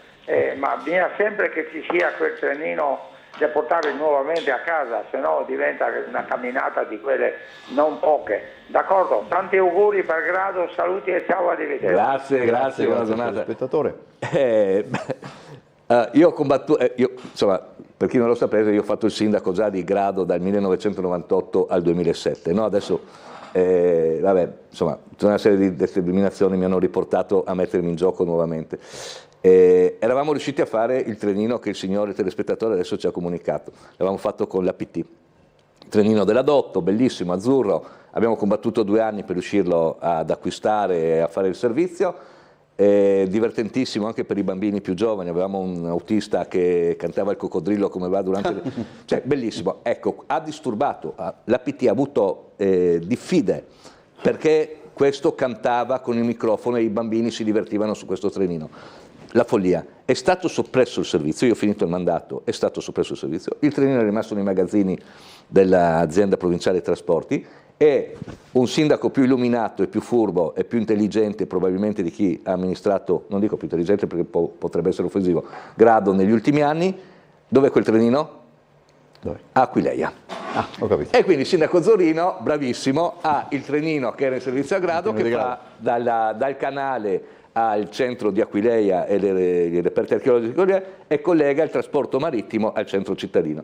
Ecco, io non posso dire che riprendo il trenino da Aquileia perché Zorino è un amico e non mi permetterei mai di farlo, ma sicuramente con l'azienda provinciale trasporti, l'amministrazione comunale di Grado e i soggetti che operano sul territorio cercheremo comunque di riportare un servizio come quello che era divertente e carino ma molto utile soprattutto per il tram di Opicina che se non torna può essere a disposizione eventualmente. Grazie a Roberto Marini, candidato a sindaco di Grado per il centrodestra, per essere stato con noi. Grazie a voi.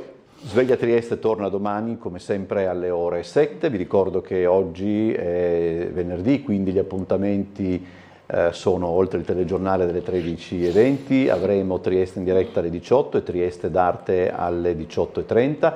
Per Trieste d'Arte andremo a visitare una mostra che si tiene al Museo Carà di Muggia. Poi il telegiornale delle 19:30 e oggi appunto anche la puntata di Ring. Grazie a tutti, grazie ai telespettatori che hanno telefonato e scritto, buon proseguimento di giornata e arrivederci.